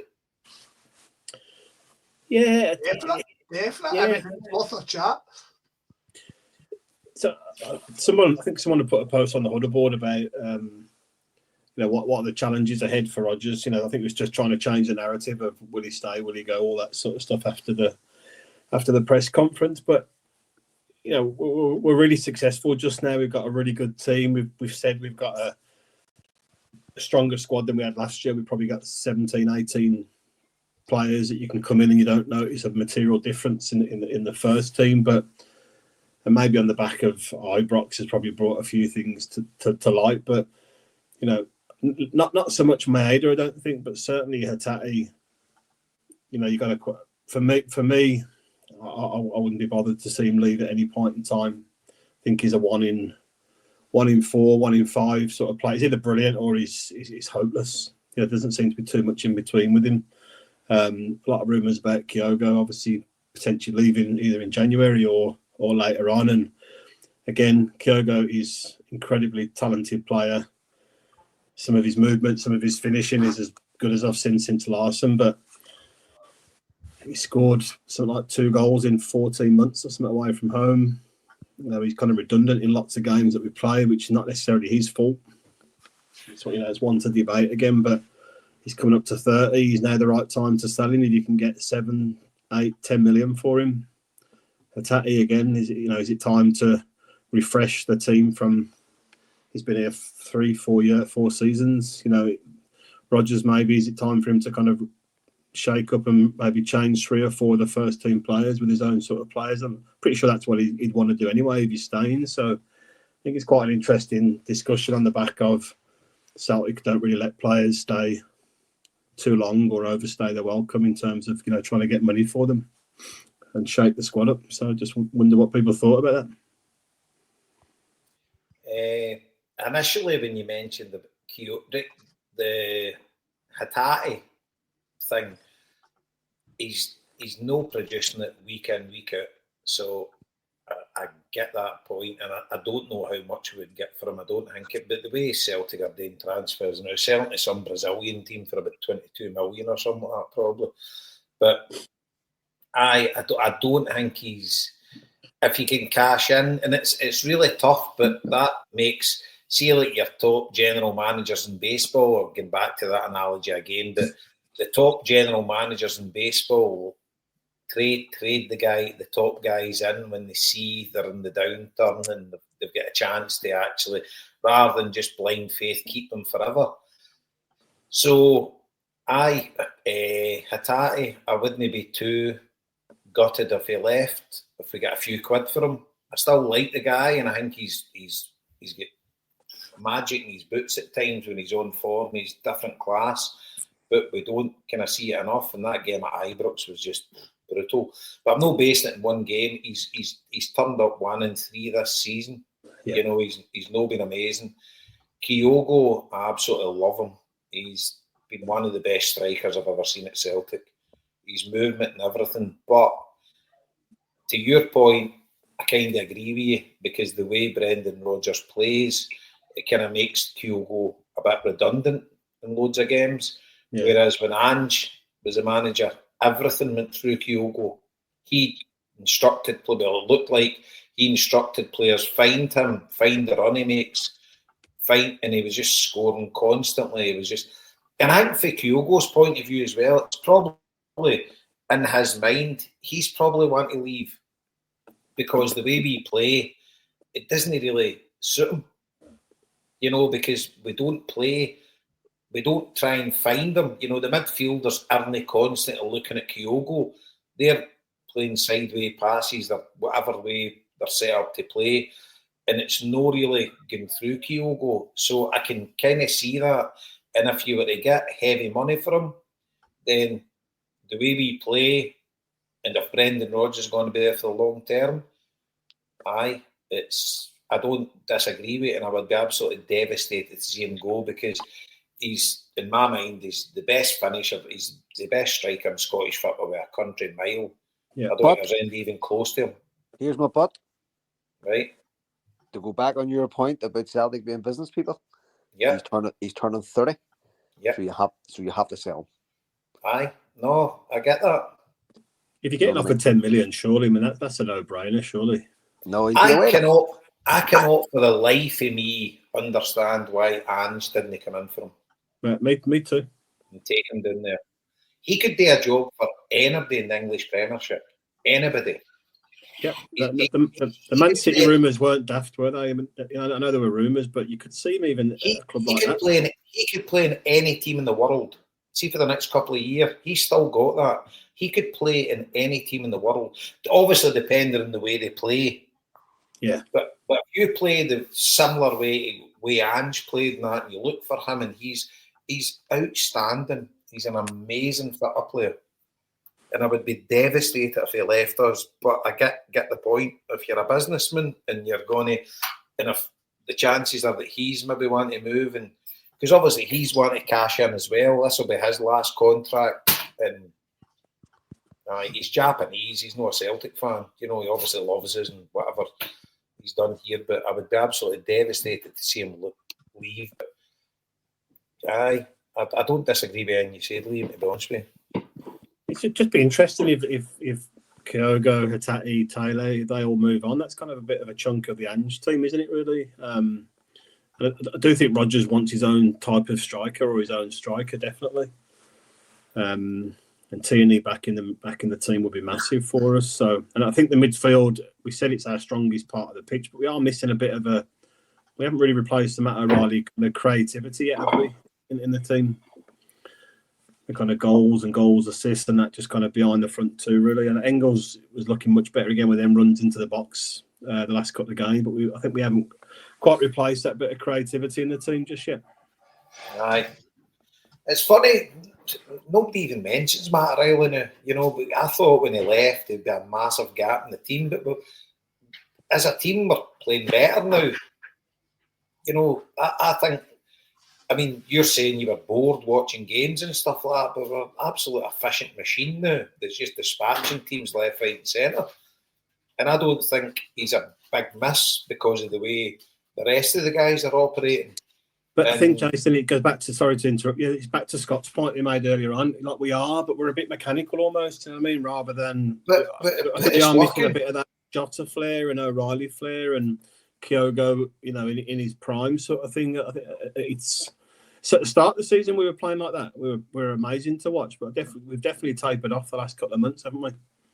But right, I did say we had tapered off as well, but when you look at the results, it's like spoiled brat kind of material. And look, It's an efficient machine that we've got here, and Yeah. whether you would rather watch swashbuckling football, but you maybe lose the odd game and you draw the odd game, rather than being an efficient machine that wins every game, I'd take the efficient machine, to be honest with you. I think we'll get both again from Rodgers. I think once he gets a few more players, and I think it's been a massive run of fixtures, same players sort of thing doing it. It just felt like there's been a game every couple of days. So I do think we'll get back to there, and we will play some brilliant football and be winning at the same time. And like I say, it's not. I don't mean it to sound like arrogant or whatever, but just been a bit slower the last few games. That's all. The last couple of months, we've tapered off a little bit. I don't. It's a hard one. It's tapered off. Like, how you can't possibly play 5 games in like 10 days or 12 days. Yep. And be fucking swashbuckling fucking Three Musketeers. Fucking, it's not going to happen. But we're dispatching teams left, right, and centre. But so. Well, I agree with what you said. It'd be interesting to see what Marty. I think you agree with you said. The old business model of interest, what Scott says. Hatate, Hatate's the centre on Hatate. I think it's been clear for 2 seasons that Hatate has wanted to leave Celtic, and the fact is, if guys are leaving for bigger clubs, it's because they've done the job. And Hatate at no point has put even 6-month consistency at Celtic.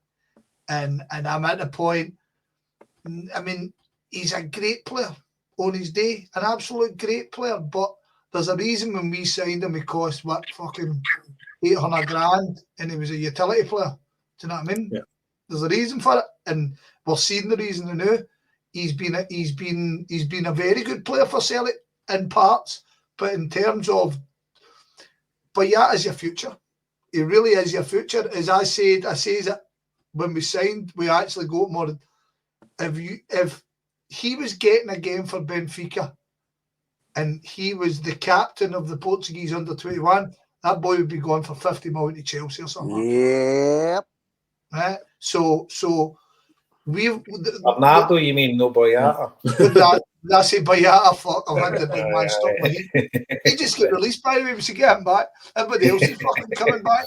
Fucking getting Eddie and French Eddie and everything. Anyway, Bernardo, I love Bernardo. I think he's got the necessary dig to play, and he's a quality player, and I look forward to him taking a jersey and making his own. But that being said, fucking we've literally spoken about Engels, so he's got a tough gig in it. I think Hatate's fallen by the wayside. Like I say, he's definitely got skills, but we're almost at the point. Do you remember Rogic? We all liked Rogic. We all thought Rogic was a smashing player, but do we want Rogic to start every week? He was too inconsistent, wasn't he? So, now, Hatate, I'm happy enough that Hatate goes and we look to get consistently better. Kyogo, everything you've said, I agree with. I spoke with it today, and your automatic response with Kyogo is, we can't let the wee guy go. And see 10 million, to be honest, is 10 million going to make a huge difference to us this year? I mean, we just bought Adam Ida for 11 and everybody's going, fucking hell. So 10 million doesn't get you a fucking player for Norwich, a 21-year-old who's yet to fucking learn how to play football. So we've kind of got to weigh that up. If he's desperate to go, fair dues. But see, right now, unless we're getting something in, as Jason and myself and all yous have rightly said, every time Celtic sell a player, I can't remember, well, Marty aside, I can't remember getting a dividend. So I would rather keep the strength we've got, but it looks like it's done. Do I agree with the selling? Probably. I get 70 quid every August whether I sell somebody or not. But see, I think with Kyogo, in terms of selling, Kyogo was Ange's main man. It all worked. It looked so important. Under Rodgers, infrequently, he's looked great. And infrequently, he's looked absolute balls. He's struggling to play in the team, I think. Same as Ida. I think... I just think he wants away. Like, we chinned his move in the summer.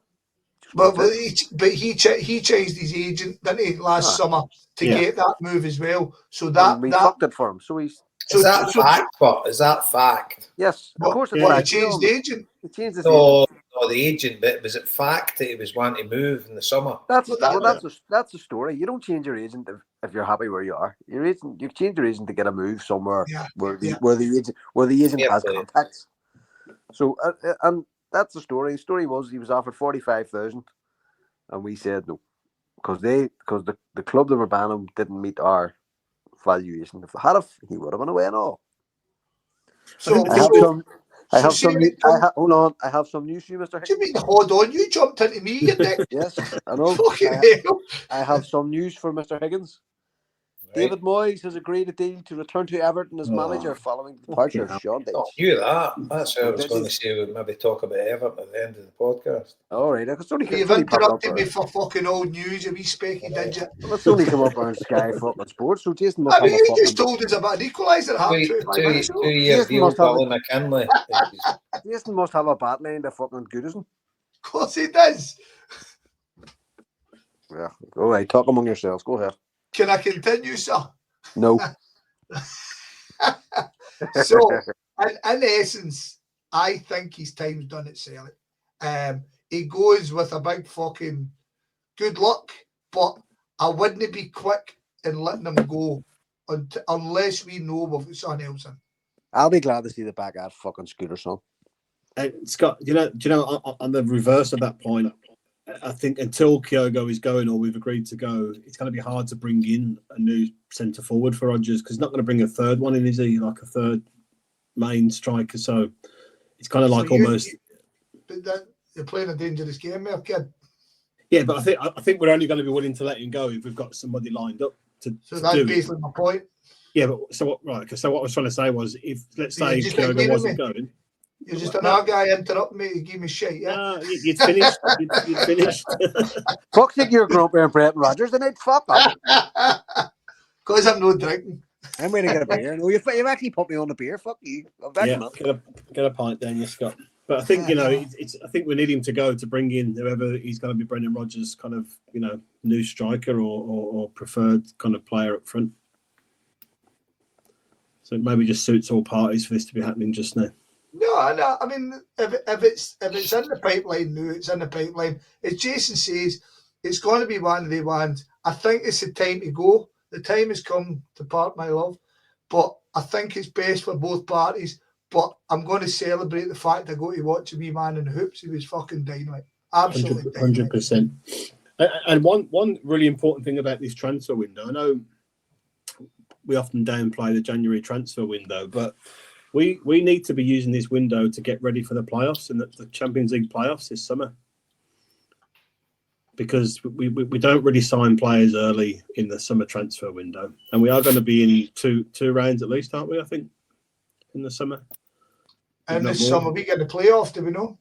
Yes, I'm saying we're going to have at least 2 rounds of playoffs to go through. So we need to be thinking about players you want in the team and ready to go for those playoffs.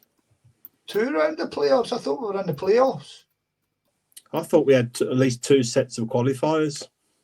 That's for the Champions League. We don't know. I read, right, leave it with me. You talk amongst yourselves, because I read this yesterday. So, all right, okay. I know I thought we had at least a couple of rounds to go through, but I don't know. And see, Jason and Hatate, I don't think we'd get 5 million for Hatate. Nah. We sold him. I really don't. Saying that, how much did we get? We thought we were getting Tom's Halfpenny for fucking Tumble. We ended up getting 2 million or something. I mean, fucking we get 4 million for fucking do you know what I mean? Probably get 20 for that. Celtic operate. Fucking, we're giving away people for nothing. I mean, Sally's like, fuck that. Do you think Maeda is just quite happy where he is and just quite content to stick around? I fucking hope so. No, I know. Because the thing is, if all these countrymen go, then it's like, that could be the end. Sorry, J-Bo, I'm going to jump on you. Champions get into the Champions League playoff round. Runners up get into the Champions League second qualifier round. There you go. So just one qualifier then. So we're staying in the playoffs. So it's one game we have to win. Yeah. There you go. Get it up, you Liam. Aye. Fucking interrupting me for nothing. Right, that's the one time I'll be wrong this year. That you can mark that on the board. Scott, you need to stick that in the chat there, just so. Don't, Flynn, don't. Oh, the message. Don't. Scott. What is it, mate? Knock, knock. Who's there? Interrupting Kerr. Yeah, interrupting who? Peach, mate. Right, anyway. Just let that one fucking die then, Scott. Fuck's sake. You're supposed to say fucking new. Yeah. See, to be honest with you, this was the bit I was wanting to come to here, because I love Kyogo, right? And Hatate, bang on. He's been a great player for us, but no as great as he could have been. But your man Maeda, he's just never. Do you think he's a player? Love the guy. He's just. I've never seen a player like him in my life in world football. Never mind playing with us. Just anything. Do you think he's playing for a move, Jason? I just can't stop running. No, do you think he's playing for a move? But he's fucking amazing. He's actually irreplaceable. He's totally irreplaceable. I can't understand why big teams in England, fucking teams that are no bigger than us, but teams with plenty of money haven't come in and just fucking bought him. It's incredible what he does to your football team. It's just like, I just once he leaves Celtic, what a fucking gap that'll be in our team, because it just brings so much, and I just fucking. I'm going to sound like a guy in Talk Sport about Mickey Quinn. He fucking scores so many goals. I just fucking love me. That Geordie guy talks to Green. What about that when fucking Maeda leaves us, man? Fucking Maeda, man. Fucking. I just love the guy, man. He's. I mean. I was going to say I'm a 52-year-old guy. I'm a 53-year-old guy now. he is. He's my Celtic hero. I always said I'd never have heroes again, but fucking dies and does it. I love the guy, man.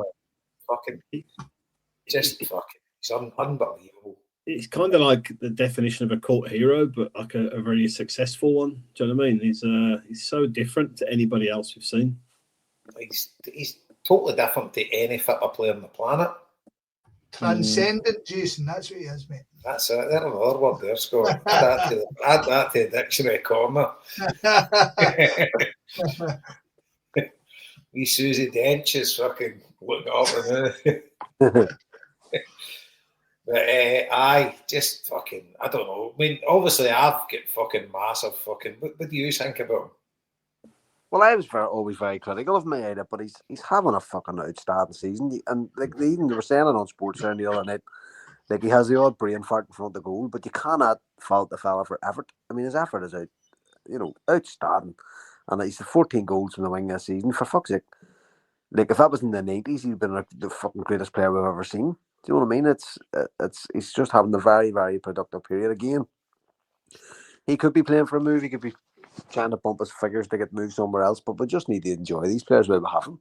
Do you know what I mean? And no player would relish coming up against Dies and Maeda, because you know what I mean. He's grease lightning. When he fancies it, when he's on form, he's untouchable.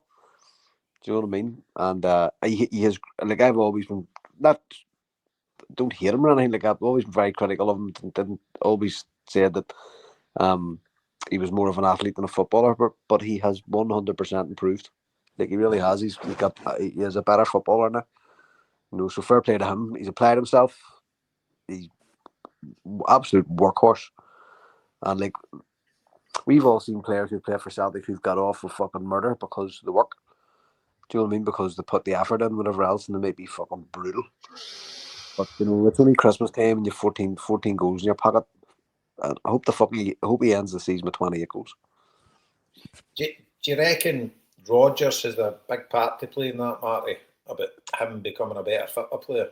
I'm sure he has. Do you know what I mean? And I'm sure. I would think so. And again, him and Greg Taylor have a good understanding. Do you know what I mean? So they generally tend to play well together. And, you know, it's like no man's an island, no team's a one-man team. You know, you need players around you who are feeding you and whatever else. And as I say, his instincts let him down sometimes, or maybe he's too instinctive on occasion. But his speed is frightening. Like, it really is. And he unsettles defenders just by being about there, and he has caused other teams to change their tactics. You know, and we can set the Huns game aside because that was an aberration for everybody. Everybody was fucking shite, so you wouldn't be picking on Dyson May to fat result either. Do you know what I mean? So it's like we're set up well to serve him, and it's mad. Like him and Kyogo were such a good partnership for ages, and Kyogo's just sort of died off a bit, but Maida hasn't. He's kept the standards going, you know. Can you imagine away in Europe next season with Tierney and Maeda on the left side? Fucking hell. Some pace. And some dig. I mean, Maida's a tough wee cunt. He's no shrink of valid. See him putting he's tough as fuck. Yeah, he's like one of them fucking Japanese soldiers. Do you know what I mean? Like, fuck that hell. You definitely would. WNF wouldn't that fuck. You know, so fair play to him. He's having a brilliant season. He would be in contender for Player of the Year. You know, Ingles keep getting the awards, but I would say Maid is well up there. Like, so he is. That's great words for yourself, Mark, because you were a hard critic of the man. Aye, but I'm always very fulsome in praise for anybody who improves. Fuck me, he's brilliant. He's having a cracking year. And the other thing is too, like, that's the same thing at the minute with some of the other players as well. They all have to settle in. They all have to fucking find their feet and learn the language and all that sort of thing too. So I try not to be too hard on players in the early days. Do you know? And there's you know yourselves. There's other players you need to see the fuckers once. You're like, get him the fuck as far away from me as you can. They need to be hard on Yang and who, come on. Well, here's the thing, Jason. Yang's been here a few years and he hasn't improved at all. He's a busy player, but he, you know, his decision making. It was a Tuesday of the day. He could run about for 10 minutes and then end up back where he started. That's exactly what I was thinking last week when I was watching him. I was going, where the fuck is he going? He's running into the box. He was taking on 5 players and he was back down the corner flag. And I went, how the fuck did that happen? He's busy doing fuck all. And here, maybe Rodgers likes that. Maybe Rodgers looks at a player like him and goes, well, he is busy and he's active and there's something there. I'm a coach. So I'm going to try and coach it out of him. You think he's maybe trying to change the point of attack? Well, I know this to do. Fucking sell Greg Taylor and put Yang at left back. I don't fucking sort that out.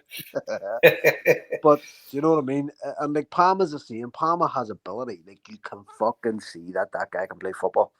You know, without a doubt. But he doesn't have other attributes that you really need to be like Rodgers goes on and on and on about it all the time.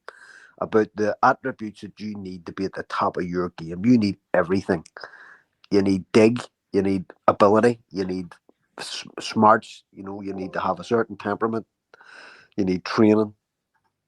You know, all the off-field things, all that balls about world-class basics. You need, and Rodgers perennially goes on and on and on. And I think he will give players chances to improve themselves or to better themselves. And if they don't, then it's out the fucking door to him. You know, and that's where Palmer's going. You know, and these other players this week are out on loan as well. So the other thing I meant to ask you was, have you seen much of your man Quan? Seen he only come off the bench the other day for Hibs? I'm assuming he's not fucking dud. He played the first half or the first hour against the Huns, but he was pretty average in that game. You know, so and like when you see players like that going out, you want them to come back and be better players. You know what I mean? I don't think anybody would be going. Well, some people you might go, thank fuck he's out on loan. You know, that's the end of him. But most people, I think, would want players to do well and come back and contribute. I don't know how often he plays for them, Marty, but he was blowing out his arse after about 50 minutes in that game. I just noticed the other day he was on the bench, and I was like, fucking hell. disappointment. Quan was always, Marty, Quan was always a fucking hit and hope. I mean, like, Army player. Even when we sat, remember I sat and I fucking done his stats and I kind of looked at where he came from and what he'd played and how he played. The Korean Justin Whittle, for fuck's sake, he was bought out of the army or something, wasn't he? He played for a bit. They all played for the army team. You know what I mean? That's right. or they have to. Do you know what I mean? So we never actually got him for the army team. He had a spell at the army team. But, we got him for 800 grand. It was a punt, and I still felt it was mega harsh that everybody gave up on him because of that game against Athletic Bilbao. You know what I mean? Yeah. Jesus. Because you think Hatati stank the place out that night and all, you know what I mean? But see when I watched, like, when I sit, I've told you this before, I sat in the main stand for that Dundee United game and it gives you a totally different perspective. I know, Liam, you must see it when you sit in your fancy seats or sit back at your normal seats. The difference perspective in play you're looking at, do you know what I mean? I much prefer up the top, Scott. Much prefer it up there to watch it. So I mean, because you see everything, but I always look at it, and you've got a better scope of the midfield. And every time I sit there, I go, see, because I remember we played Hibs and we played Awata as defensive midfield, and you were sitting there going, there is no place for a proper defensive midfielder in Celtic's midfield in domestic football. Yeah. There is just none. Our defensive midfielder needs to be a modern defensive midfielder in terms of a low-sitting fucking playmaker, which Callum McGregor attempts to do. Do you know what I mean? Because it's just a waste of time. The lack of press coming from other teams. Yeah. And Quan is a destroyer, and I just don't think he'll never ever get a sniff at Celtic. And I'm here to be proved wrong, but I just do not see it. I'd say you're right. Yeah, he'll be away. Young as well. He's never going to make it, man. No chance. And the thing about Yang, I hear people saying the same thing I said last year to use, was Yang needs to start rattling the ball, because see the new fucking dancing on the ball, as you boys rightly said, beating a guy, running around the circle, beating a guy is no fucking use. He's totally ineffective. But I say that again. See Dundee United away. Yang played for us the first half. Done fuck all. And very little was said. Palmer come on and there was audible groans when Palmer come on. But I know you said that, but I think the player or the fans have bigger expectations for Palmer. That's fine, Marty, right? But, you know what I mean? But my mate did not crack a light every time Yang fucking presented nothing. And see every time fucking Palmer done anything, if he turned around, fuck's sake, he's shite, fuck off. That's balls. I was disgusted with some of the people at Tannadice, because I don't think Palmer's the answer. I mean, I certainly don't think Yang's the answer, but it was so frustrating to watch one guy kind of get let away with it. And fair dues, there might be different expectations, but you don't hold the expectations by fucking screaming a guy down as soon as he does anything. And it happened last night when he came on the Wednesday night when he came off the bench and all. Oh, you're right. But Scott, back to the point. What's your thoughts? Oh, you know I like Maeda. I see the thing with Maeda is, right, I just wonder what the long game is with him. Do you know what I mean? First of all, where would he go after us? What age is he? 27, 26? He's still relatively a young guy, yeah? Could go anywhere. Right? So he's 27-year-old as of October, right? So he's 28 this year. Who's coming for him, right? So I don't think he'll go to England, even though he would probably fucking... The frustrating thing is the player he is and the way he plays, I'd hate to see him go down to Fulham. Do you know what I mean? But I don't think anybody ever might come in for him. I kind of... No. They've not got the fucking brains to come in for somebody like that. But that's my... But you know what I mean? But he's not going to get... I mean, I was about to say Man United. Fucking might get Man United. I would love to see it. I would love to see him in an AS Roma shirt. But that's what I'm saying. I can see him going to Italy. I can see him going to Italy and fucking making a huge impact. They've no got the fucking. They've no got the dough that we want for him. Well, How much? Right. So say he comes out tomorrow and says, right, I've had fucking great time. I've been here for a year. I'm ready to rock and roll. What's the price tag you're sticking on him? Oh, 10 million. Maida? Maida 10. He's just nothing, man. He's just signed the new contract, isn't he? Yeah, I know, but as we've said before, these contracts are to protect us rather than tie them down, aren't they? So, I know, but that's the point. You'd be pointing at his contract going 10 million, Jason, for Maida, for the way that you've kind of just went off and one and told us you love him. It's like his kind of lack of composure on the ball. 100%. Maybe put other people. No, I know. If you're in a technical team, you're hardly signing him to be fucking 100%. He's not going to get in with Barcelona. Right. But the fact is, he's a full Japanese international. Whilst he might not be starting now, he has been trusted to start in World Cups. By the way, I think Bundesliga's more likely than anywhere else. That's a good, because the thing is, they've not got the snobbiness like the Japanese players, like the English league seemingly has. Do you know what I mean? Yeah, Italy and Germany, they welcome them, they bother. So it could be, but I'm saying 10 million, but obviously you want a lot more. But to me, he's irreplaceable, so I just want to keep him. He's the one guy. Stick him in the cupboard. I would get Toffee, Malcolm. He's the one guy I would let run down his contract. Just keep him as long as you can, because you can't replace him. He's just fucking amazing.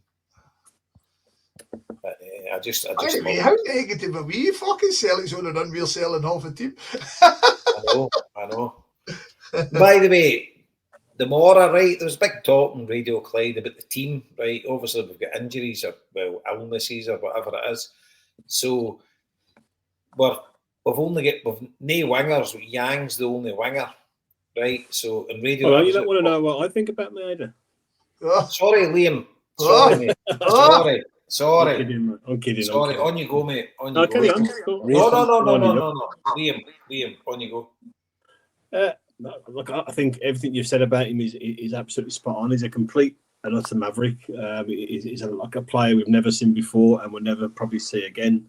In my simple, old-fashioned football brain, I would always take a Jota type player than over Maida in that position.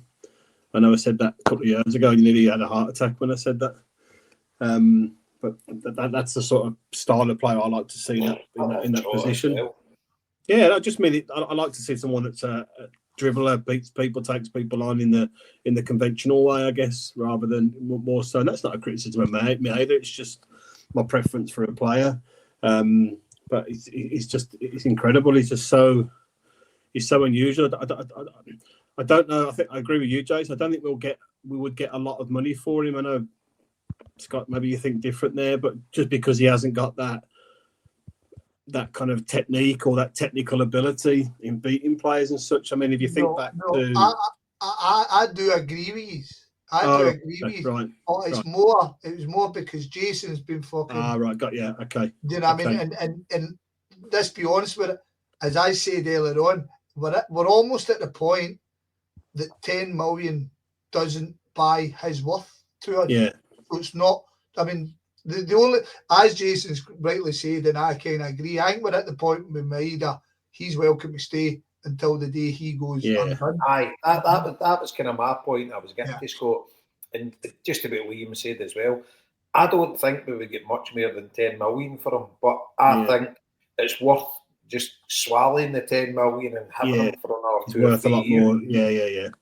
I was trying to think of somewhere he would go, right? Not down to a lower team in England or whatever, but remember Jason, Athletic Club under Bielsa when they had that really good couple of seasons, and they won at Old Trafford and whatever. He'd have been amazing in that sort of team. The way they played that fucking intense pressing game all the time. And there's a slight problem there.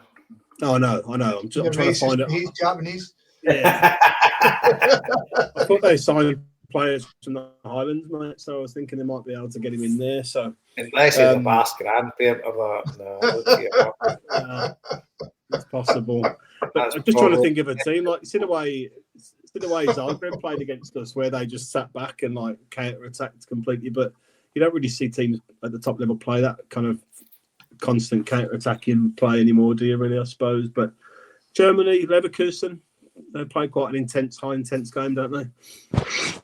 Well, high intense former Celtic player playing for them. Yeah. So it's a complete maverick, and you know, the longer he stays with us, the better. I think he'll, you know, Leverkusen's a touchy subject tonight for Scott, is it not? No. You done with them? My heart is past. There you go. Leverkusen beat Borussia Dortmund 3-2 away tonight. Good. There we go. But aye, fucking mad. It's mad that we're all supporting a team that's fucking backed by Bayer, but I'll leave that go. Fuck's sake, man. I'm not really bored my arse about it. Exactly. Aye. So tomorrow, Jason, what's your team? Who thought Bayer would be the good guys? Do you know what? Do you think the bold Johnny Kenny could get a wee appearance tomorrow? I think. That's what I've been fucking advocating. Like, get him on. If we were fit to play Ben Doak in a match, surely the fuck we are fit to play Johnny Kenny. Call me Shirley again. I'm not out. So see with the lackey wingers. Do you think there's the possibility they'll maybe put Kyogo at left wing? I hope so. Right, and play either up front, and then you've got Johnny Kenny in the 60 minutes to come in, or would you think we start with Johnny Kenny? No, I think he'll start young. He's got to start the one winger we've got there. No, I'm talking about it. So you've only got one winger's Yang, right? The other thing is too, Jason, is the Mara is going to be one of them games. You know what I mean? It's going to be fucking a 1-0 win. Do you know, it's not going to be no football players. It'll be shit weather. Do you know what I mean? So record this, folks. Right, fucking 6-1 to Celtic. Fucking hell. When do you ever get monster results like that in Dingwall? Fuck's sake. It's always just like get in and get out. And Rogers today. 4-1 recently. What's up? Ross County have just won their last 3 games on the bench. And Rogers was saying the same thing today. I don't know why I'm not just listening to his interview, but he was very, not downbeat, that's not the thing, but he was just sort of saying, look, we're at that point of the season now. He was giving off about the amount of football that we're playing. And he was just saying, he says, when they asked him about Ross County, he says, he said, I really love the drive. I saw that, aye. No, I mean, so we're 15 points clear. We've got fucking matches coming out of our ears.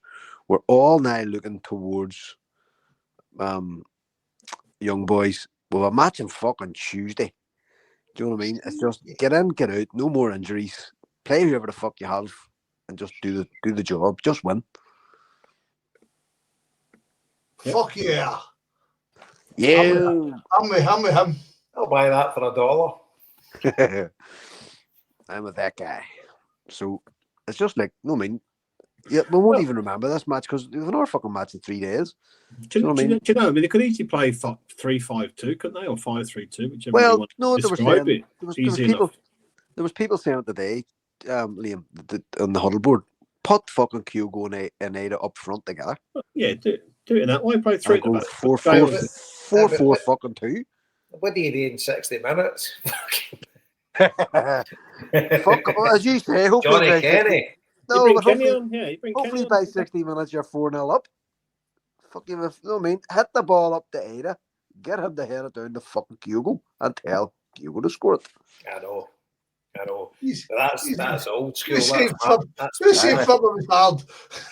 That's Matt O'Neill tactics, but Brendan Rodgers doesn't operate in the kind of, it's like set. And more the full him. I know. Well, no more the full him because fucking we are a fucking winning machine, and I love it. So we'll leave it to Brenders, but aye. So hopefully Johnny Kenny gets a wee appearance. He seems very chummy or pally with the management team up there. He was very. I can't remember him ever really talking about anybody like that in the way he was talking about them today. Rogers. Yeah, he kept. Rogers signed Cowie. That was his first signing. That explains it. Then he was very, very sort of warm. I think that was his first ever signing when he became a manager. Gotcha. He signed Don Cowie. There you go. And by the way, he's got well, what was it, Open Goal or whatever? What I can't remember, Radio Clyde. I think it must have been Open Goal. I was listening to their podcast, and he's very, very highly thought of. Their manager. They are. Right. I don't think much of him, Jason, was that one. I don't know. That's no one. Fuck all. I could hardly tell you who he was 2 weeks ago. You know what I mean? But he's decent results. I think he's a piece of shit, to be honest. There you go. I'll take your word for it, Scott. You're the only person I know. If you inside info, that'll do for me. Fucking Ross County prick. Anyway, what's next on the list, Joe? Everton, right, okay. I'll wait for a can. So, obviously, the Mighty Blues sacked fucking Sean fucking Dyche. So, fucking Davy Moyes is back in. A guy that you've literally fucking decried at every opportunity. He told us his fitma was fucking dire rumpus. He was fucking honking. He's overrated as a manager. And then we asked you this week, I'd have him back in. Aye. Is that a good summary?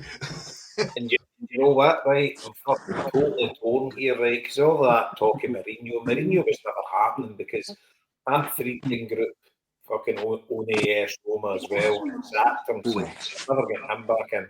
Aye, but you say that though. No. That was. I know guys fucking. I know guys that kind of in the know, and it was a fucking non-starter. It was a nonsense, but it's just the fact that they appointed him. That I mean, fucking. Aye, but they sacked him. Yeah, I know. Fucking West Ham sacked him. Fucking reappointed David Moyes 3 times. Aye, but see the thing is for me, it's fucking shocking, right? They've got. I'll be honest with you, right? All the managers, well, Potter, fucking was in the frame. Obviously, West Ham go to him, but you're like, fucking. But do you take a chance with some fucking who I would have went for is Andoni Areola at Bournemouth. Fucking get him in straight away. Athletic club legend with a fucking love Howard Kendall. Fucking, he would have jumped at a chance to come to Everton. The way Bournemouth play, fucking hell. He would have took that job. They should have went there and paid the money for him. But they didn't. Usual shite, and they went to David fucking Moyes.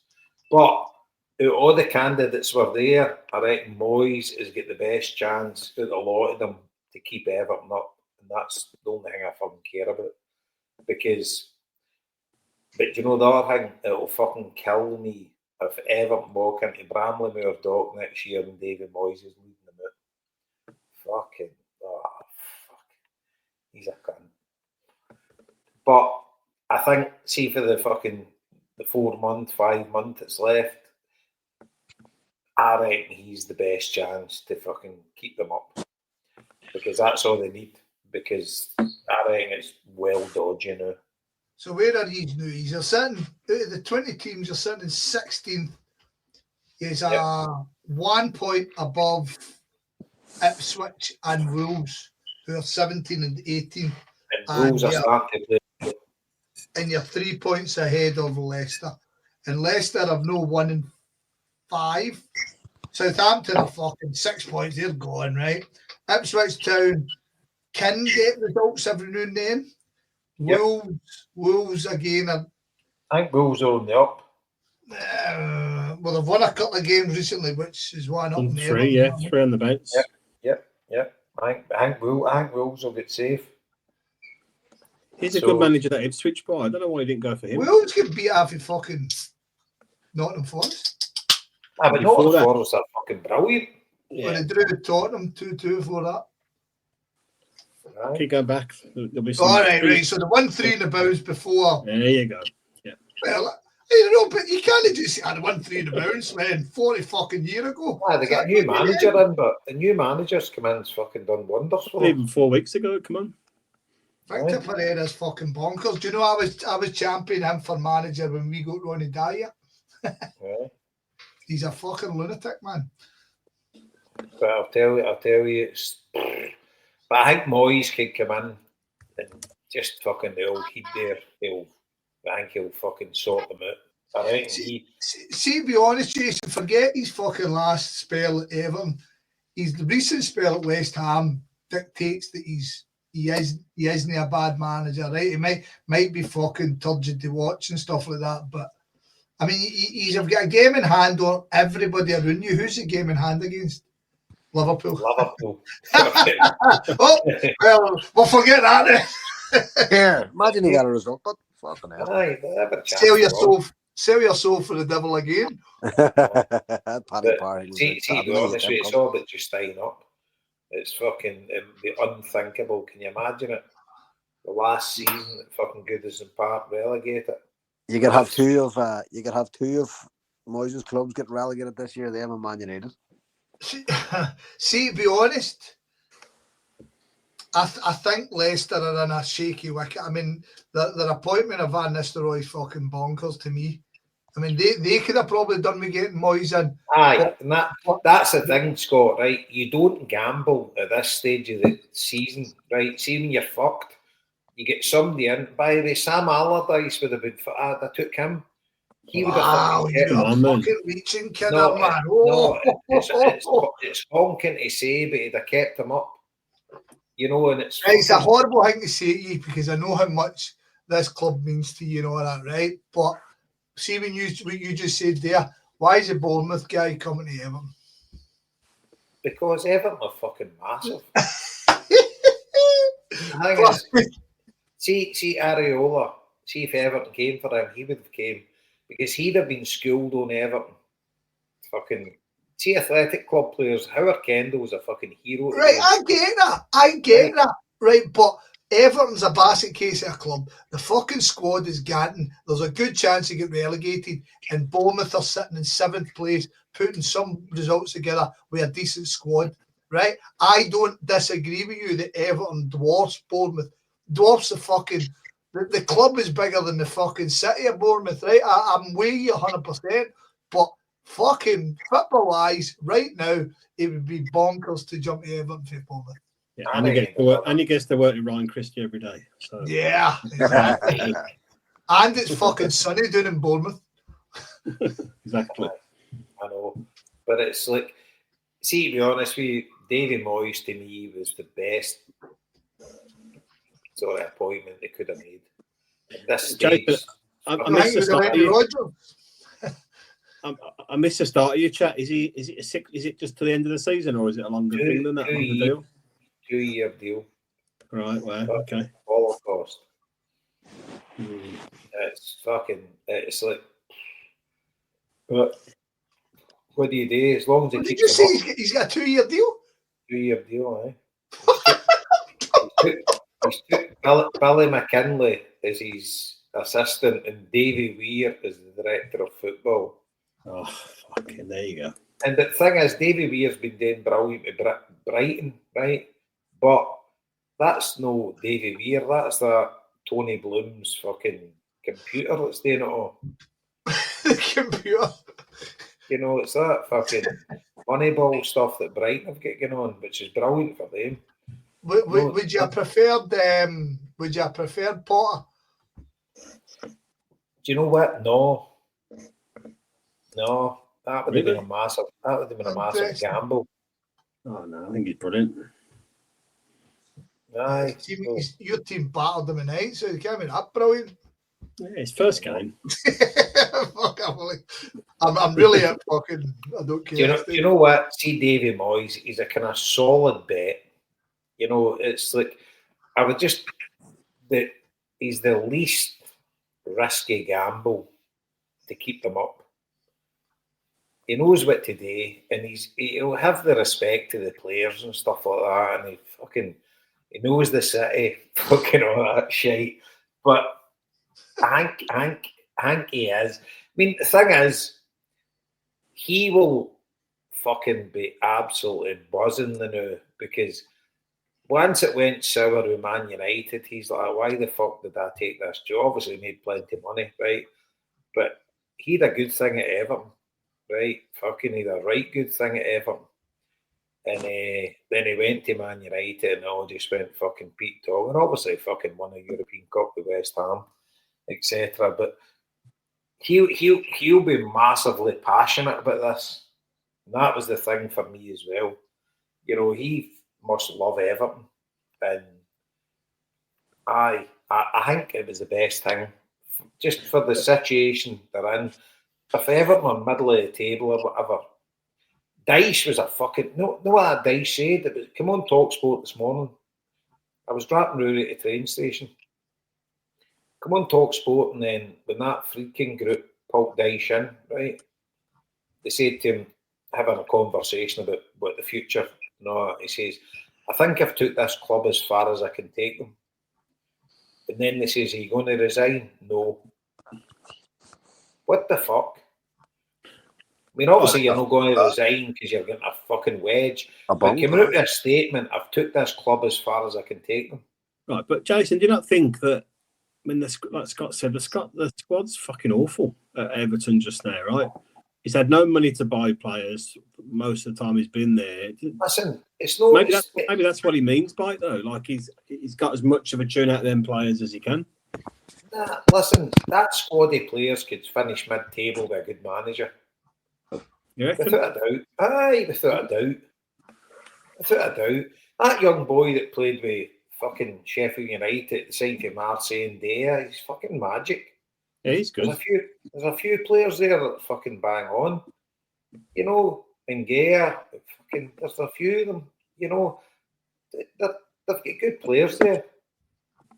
Their defence is fucking solid. Dyche fucking proved that. They had a lot of goals in. Fucking Calvert-Lewin's a fucking... Oh, fucking hell. I think you're trying to convince yourself here, mate. Moyes will get a tune out of them. He'll do it. I'm pretty sure. Mate, honestly, fuck, for your sake, I hope so, pal. I hope so. Just for you, because... Well, I don't wish any ill will on Everton, but just the way that club's been going for years. It's honest to God, right? Obviously, size isn't equivalent, but it's like Sunderland. Remember, they were just hanging on year on year on year. Because this is garbage every year, fucking floating about the bottom half of the table. Shocking. I mean, but I tell you, see, once they turn it round, they'll turn it round, they'll be big again. 100%. They're too big. You know, like, folk fucking don't realise how big Everton are. In English, as big as Charlton. No, the 50s. Did you like that last week? That was I didn't know that. Like I said to you, I knew people considered them a big club, and I was like, aye, good, you know what I mean? It's like fucking Huddersfield. I think Huddersfield actually won the league and all that, didn't they? At some point. Yeah. 50s, yeah. Well, all the like all the northern clubs like Blackpool, Preston, Huddersfield, there was loads of them. They were all like when the league started, sort of thing. There wasn't as many like southern clubs. Yeah, Wolves were one of the top laddies, were they not for a long time? Big club, yeah. But we'll wait and see how it goes. But at the end of the day, Davy Moyes is, I'm putting everything to the side what I thought about him. 100% behind him there. Yeah. Right, any more for any more? Nothing there for me. Right, all right. Let's just talk about what time are you away tomorrow? Yous are going to Ross County. I'm going to Lanzarote. Well, you know, after you got to Lanzarote, are you? What time are you away? I wish that was you. Midday to Edinburgh. Fantastic, man. You're away for a week? Aye. Oof. Missing, you're dipping fucking Ross County and Dundee. You're no daft, fucking phone's never stopped. I'm the Dundee ticket man, so fucking hitting phone numbers out every day. So the Lockheed boys always sort us out with Tannadice and Dundee. But, Liam, what's your plan of attack? I'm not going tomorrow, mate. He's a part-time bastard. Liam, what was the last away game you were at? It was Ibrox. Wasn't that long ago? I think. I don't know. Tannadice. I think it was. Good question. Was it Tannadice, Scott? No, I was in Birmingham. I was in Birmingham. Oh, fuck, I knew Aston Villa doing all right. You jumped the date back again. Liam's going to put an Irish accent on in the next fucking few pods and that, because fucking, I take it he's been at the game this week, but Liam will just need to put an Irish accent saying, oh no, I watched it. I've got a bar store here. A bar store next Barstool. Fucking Barstool.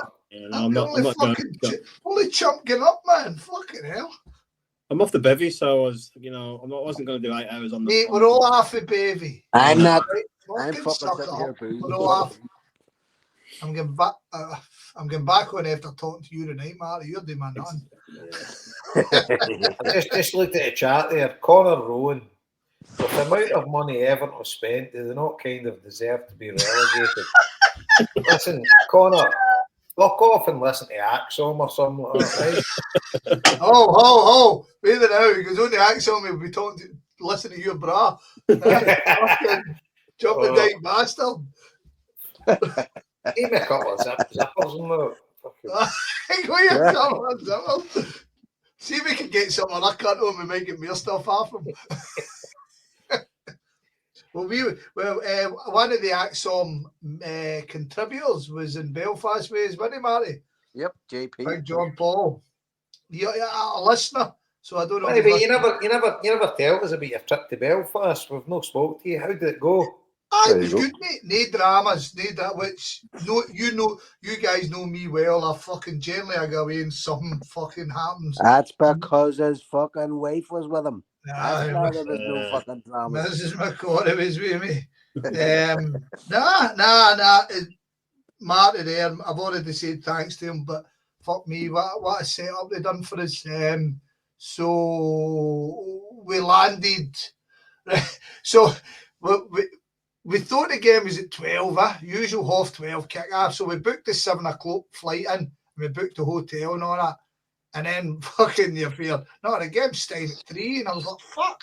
So we're in Belfast International at 8 o'clock in the morning, and the hotels fucking generally don't let you into at 3 o'clock. So we were pure panicking about this because the game's at 3, then we're hanging. If we don't get checked in, will we get checked in later and we'll all be blutered in our bag? Oh, fuck knows. So we were thinking about booking another fucking night before to put the bags in. But ends up we binned that, we land, the lassie let us in straight away. Boom. So Marty sent us round to Maggie Mays, was it, Marty? Yep. Yeah, Maggie Mays and Castle Street, I think it was. And we went and got a fucking dinger breakfast, absolutely brilliant. And then we went Nancy Mulligan's for a pint or two, and then we went up to the Beehive, and it was fucking magic, man. Obviously, game was fucking what it was, but the company was fucking magic. But I'm laughing, Marty. See, they gave us, Jason, they gave us a wee guy, our own wee. So they stocked the bar for us, and we've got to tell it. Basically, a room to ourselves, and every cunt's coming up. And the same bit we watched it in, Marty. No, Jason, the whole bar's been redone. Right. So that wee bit that we were sitting in before is now gone. It's all boxed in. Right. It was the roof space. He has converted like the garret in the roof space into a single room for private functions and stuff. And he has the bar is actually an old church pulpit sort of thing. That's it. Absolutely beautiful. It's 200 years old. So he's reformed the bar up there just for like private functions. So it was dead cool. What the size of a place it is? It's 3 stories, you know what I mean? It's 3 floors, and the middle floor is like the dance, the nightclub part. But it has a very bad reputation. See in the 90s, in the late 90s and early 2000s, it was a fucking madhouse. So the fair play to him, he's really struggling to get over that. You know what I mean? People keep saying, I'm not going down there, that fucking Beehive. But the area has completely changed, and he has spent fucking thousands upon thousands to try and make it a real good place. So he's a nice fella, and he says, the guy, that's all I had wanted him to do was just turn the TV on first. And he says, no, fuck. He says, I'll put you up. He says, I'll fully stock the bar, whatever you want, I'll put it in for you, and I'll put on a private barman for you. Like, we're not used to this level of fucking service. Not a problem, man. Too. So Scott says everybody who wanted to be there was there. Paddy come up, all my mates were there, and fucking mutual friends of mine and Scott's turned up. Their kids turned up. The missuses were all there. My wife came down after work. So it was just a fucking smashing place. And the Hawk was there, for fuck's sake. He fucking turned up too. So he did. The Hawk turned right. So the Hawk turned up, right? And you's a mate the Hawk, and you've all heard the reputation of the Hawk. So he turns up and he's all flustered and he's raging, right? Straight away. So I went over to him, how you doing? I got a big hug off him. He's like, I'm on this fucking Twitter. I'm just after standing outside the guy's house. And I was like, what? And he's like, some guy's calling me a prick on Twitter. I was like, for fuck's sake, man. So he shows me he's having a fucking big argument with a guy on Twitter. It's like, fucking hell, man. So, but like, so they gave us this wee barman, right? Just a wee young fella. Looked after us, he was sound as fuck. And so we're all every cunt, the rounds are fucking, the bevies everywhere, man. Marty, we done, it's funny, Marty done a collection for him, right? Literally 2 seconds after I just gave him a tenner, I was like, hey, wee man, Marty done a collection. I was like, oh, for fuck's sake, man. So anyway, I went up to him and the game's finished and Boyd's on and Boyd's sitting talking about how they barred us. We barred Celtic.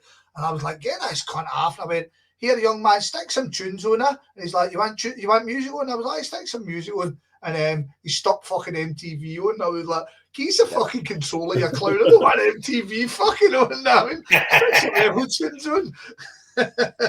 So the war tunes got on out and then for about an hour after that. But we had the whole place to ourselves, you know what I mean? Aye. But cunts were coming up, wasn't they, Marty? People were just, he was sending people up. He's like, because I think down the stair wasn't busy. And he's like, you get nothing on. He's like, if you're man fucking go and stand upstairs, squander them upstairs. So his punters coming in. I mean, there's everybody hugging some fella. I was like, who are these? Like, I don't know any of these cunts. I was like, it wasn't everybody in there was connected to somebody else. So see that whole crowd that was sitting behind us. That was all Jones's kids, mates. No, I knew the aim, no, but there was a load of young guys in the one story behind. They were all together. It was all the young lads in the back and all the old lads in the front. I mean, we were all. I went fucking boat him. I never realised how many of them there was. I says, lads, like, shout out around. Fucking stupid cunt. Fuck €65 or 65 quid. I was like, stupid bastard. What the fuck? He's somewhere on your fucking head. What the fuck? I was dumb. So then we went from there to the Fairlands. We're in the Fairlands for one. We went to the Rock. No, we went. I was going to say we went. I thought so. We went to Rock first. Because remember the flute bond guy fucking latched onto me. I was like, oh, for fuck's sake, man! This guy from Glasgow, fucking. So and then we went to the Fairlands, and then we went back down to Nancy's, and that was just a fucking riot because the Hawks pal would stayed with us, and he's a fucking crackpot, man. The boys are all phoning me up. Me and Rosie are dandering about. And I thought, you better get down here. This fucking maniac's looking for you. And I was like, fucking hell, now. Sounds like one of our trips earlier. Exactly. We finished up in Robinson's. And I managed to get a pizza, which was good considering I couldn't even remember being in Robinson's, which was class. But no. Like I say, apart from the game, if Celtic had won, I'd be selling you it's one of the best weekends ever, or the best trips ever. Celtic never won, and it was still a great trip. And I'd like to do it again. But hopefully we can all do it and Joe can come up and harp on all that. I mean, so next year, definitely. But as Marty says, see which was it? Ryan was a bar manager. Which your mate who owns the Beehive? Oh, that's Phil. Phil, an absolute gentleman. He couldn't have done more for us. We all come in, he's like, and just for anybody who's wondering why we didn't watch the match in the Rock by the fucking Fallons or the PD, because it's too fucking busy. You literally cannot fucking move. You can't get to the bar. You can't get a fucking seat. If there's a big squaddy, you all end up broken up. So that's why I just picked somewhere where you would be quieter and packed it out. And what a treat, Marty. We watched it in there. Brilliant. It was brilliant that time we watched it. We're all getting along in the tooth, aren't we? We're all older. Every cunt in this chat's fucking about the same age as we. You all understand now. Starting a fucking boozer and you've gone up for fucking 15 Guinness and 2 fucking Bacardi Breezers is chronic. You know what I mean? So fucking magic, man, magic. But no, Marty, once again, thanks very much, mate. And I'm a no problem. No bother at all. You're always welcome. You're always welcome. Right. Is that did you mention Paddy there? Was Paddy there, did you say? Paddy was there. Is he not on the Barrowlands for the title winning weekend? Yes, the St. Patrick's weekend. Is it the 16th, Scott? 16th. Yeah. Paddy McDonald is doing the Barrowlands Ballroom in fucking Glasgow as part of his Paddy Irishman. It's 6 o'clock. Go and see Paddy. It's 6 o'clock because me and her are talking. Because usually after Celtic Rangers games, you just sit in the bar and get blutered. But I'm saying to her, we go and have a good drink before the game. We go to the game, and then we come home, get ourselves ready, and then head down the Gala Gate for Paddy. I mean, that'd be a fucking brilliant night. And then he's on at 6, so you've got the rest of the night. You can head out. So is this the Sunday or the Saturday? The Sunday, mate. The Sunday. So the game's confirmed the Sunday? No, the game's no confirmed, right? Exactly. But Jason, the Huns are sitting in 8th place in that fucking Europa League thing. If they finish in the top 8, they go straight into that, and they'll be playing on the Thursday, so it's guaranteed the Sunday. Right, so it's looking like it's going to be the Sunday. Aye. Okay. I'll be there anyway. Yeah. I mean, so the Vogue do's on the Saturday. Vogue do on the Saturday, the Huns on the Sunday, batter them. We'll win the league at Parkhead, and then Paddy, and then fucking madness in the tune, because there you go. Glesia Cross will already be stowed with every cunt on dancing. That's what the thing is now. So how brutal is it now? Fucking when you head down the Gala Gate for the fucking the league title celebration, you got to have a winter jacket on. None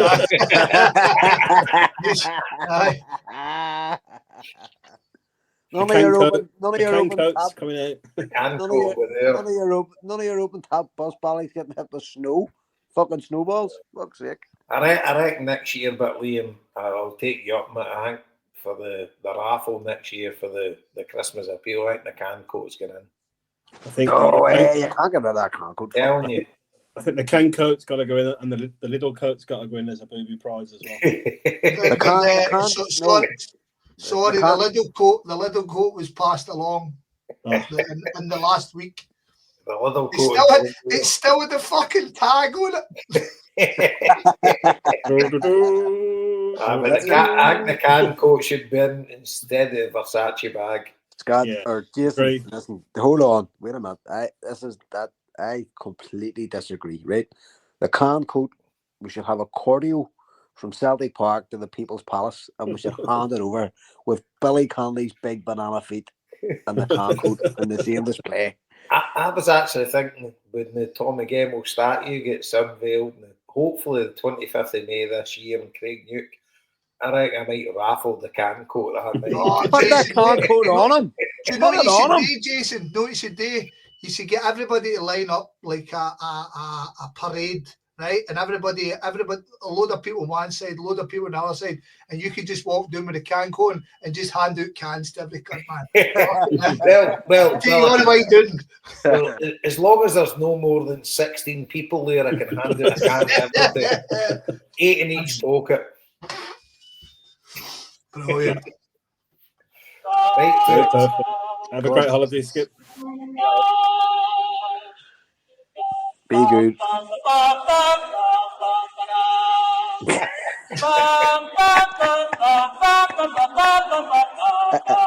That's for at the going down of Rangers title hopes, and in the morning. How fucking rubbish there, but alas. Jason, have a fucking great holiday, pal. Thanks, Liam, you enjoy sitting in the boozer, right? just fucking think I'll about how cold I'm. I will, mate. I will. I'll look out for you. Enjoy. Wrap it up, stuff. Fuck. Wrap it up. God bless. Hail, hail. Up, team. You piece of shit.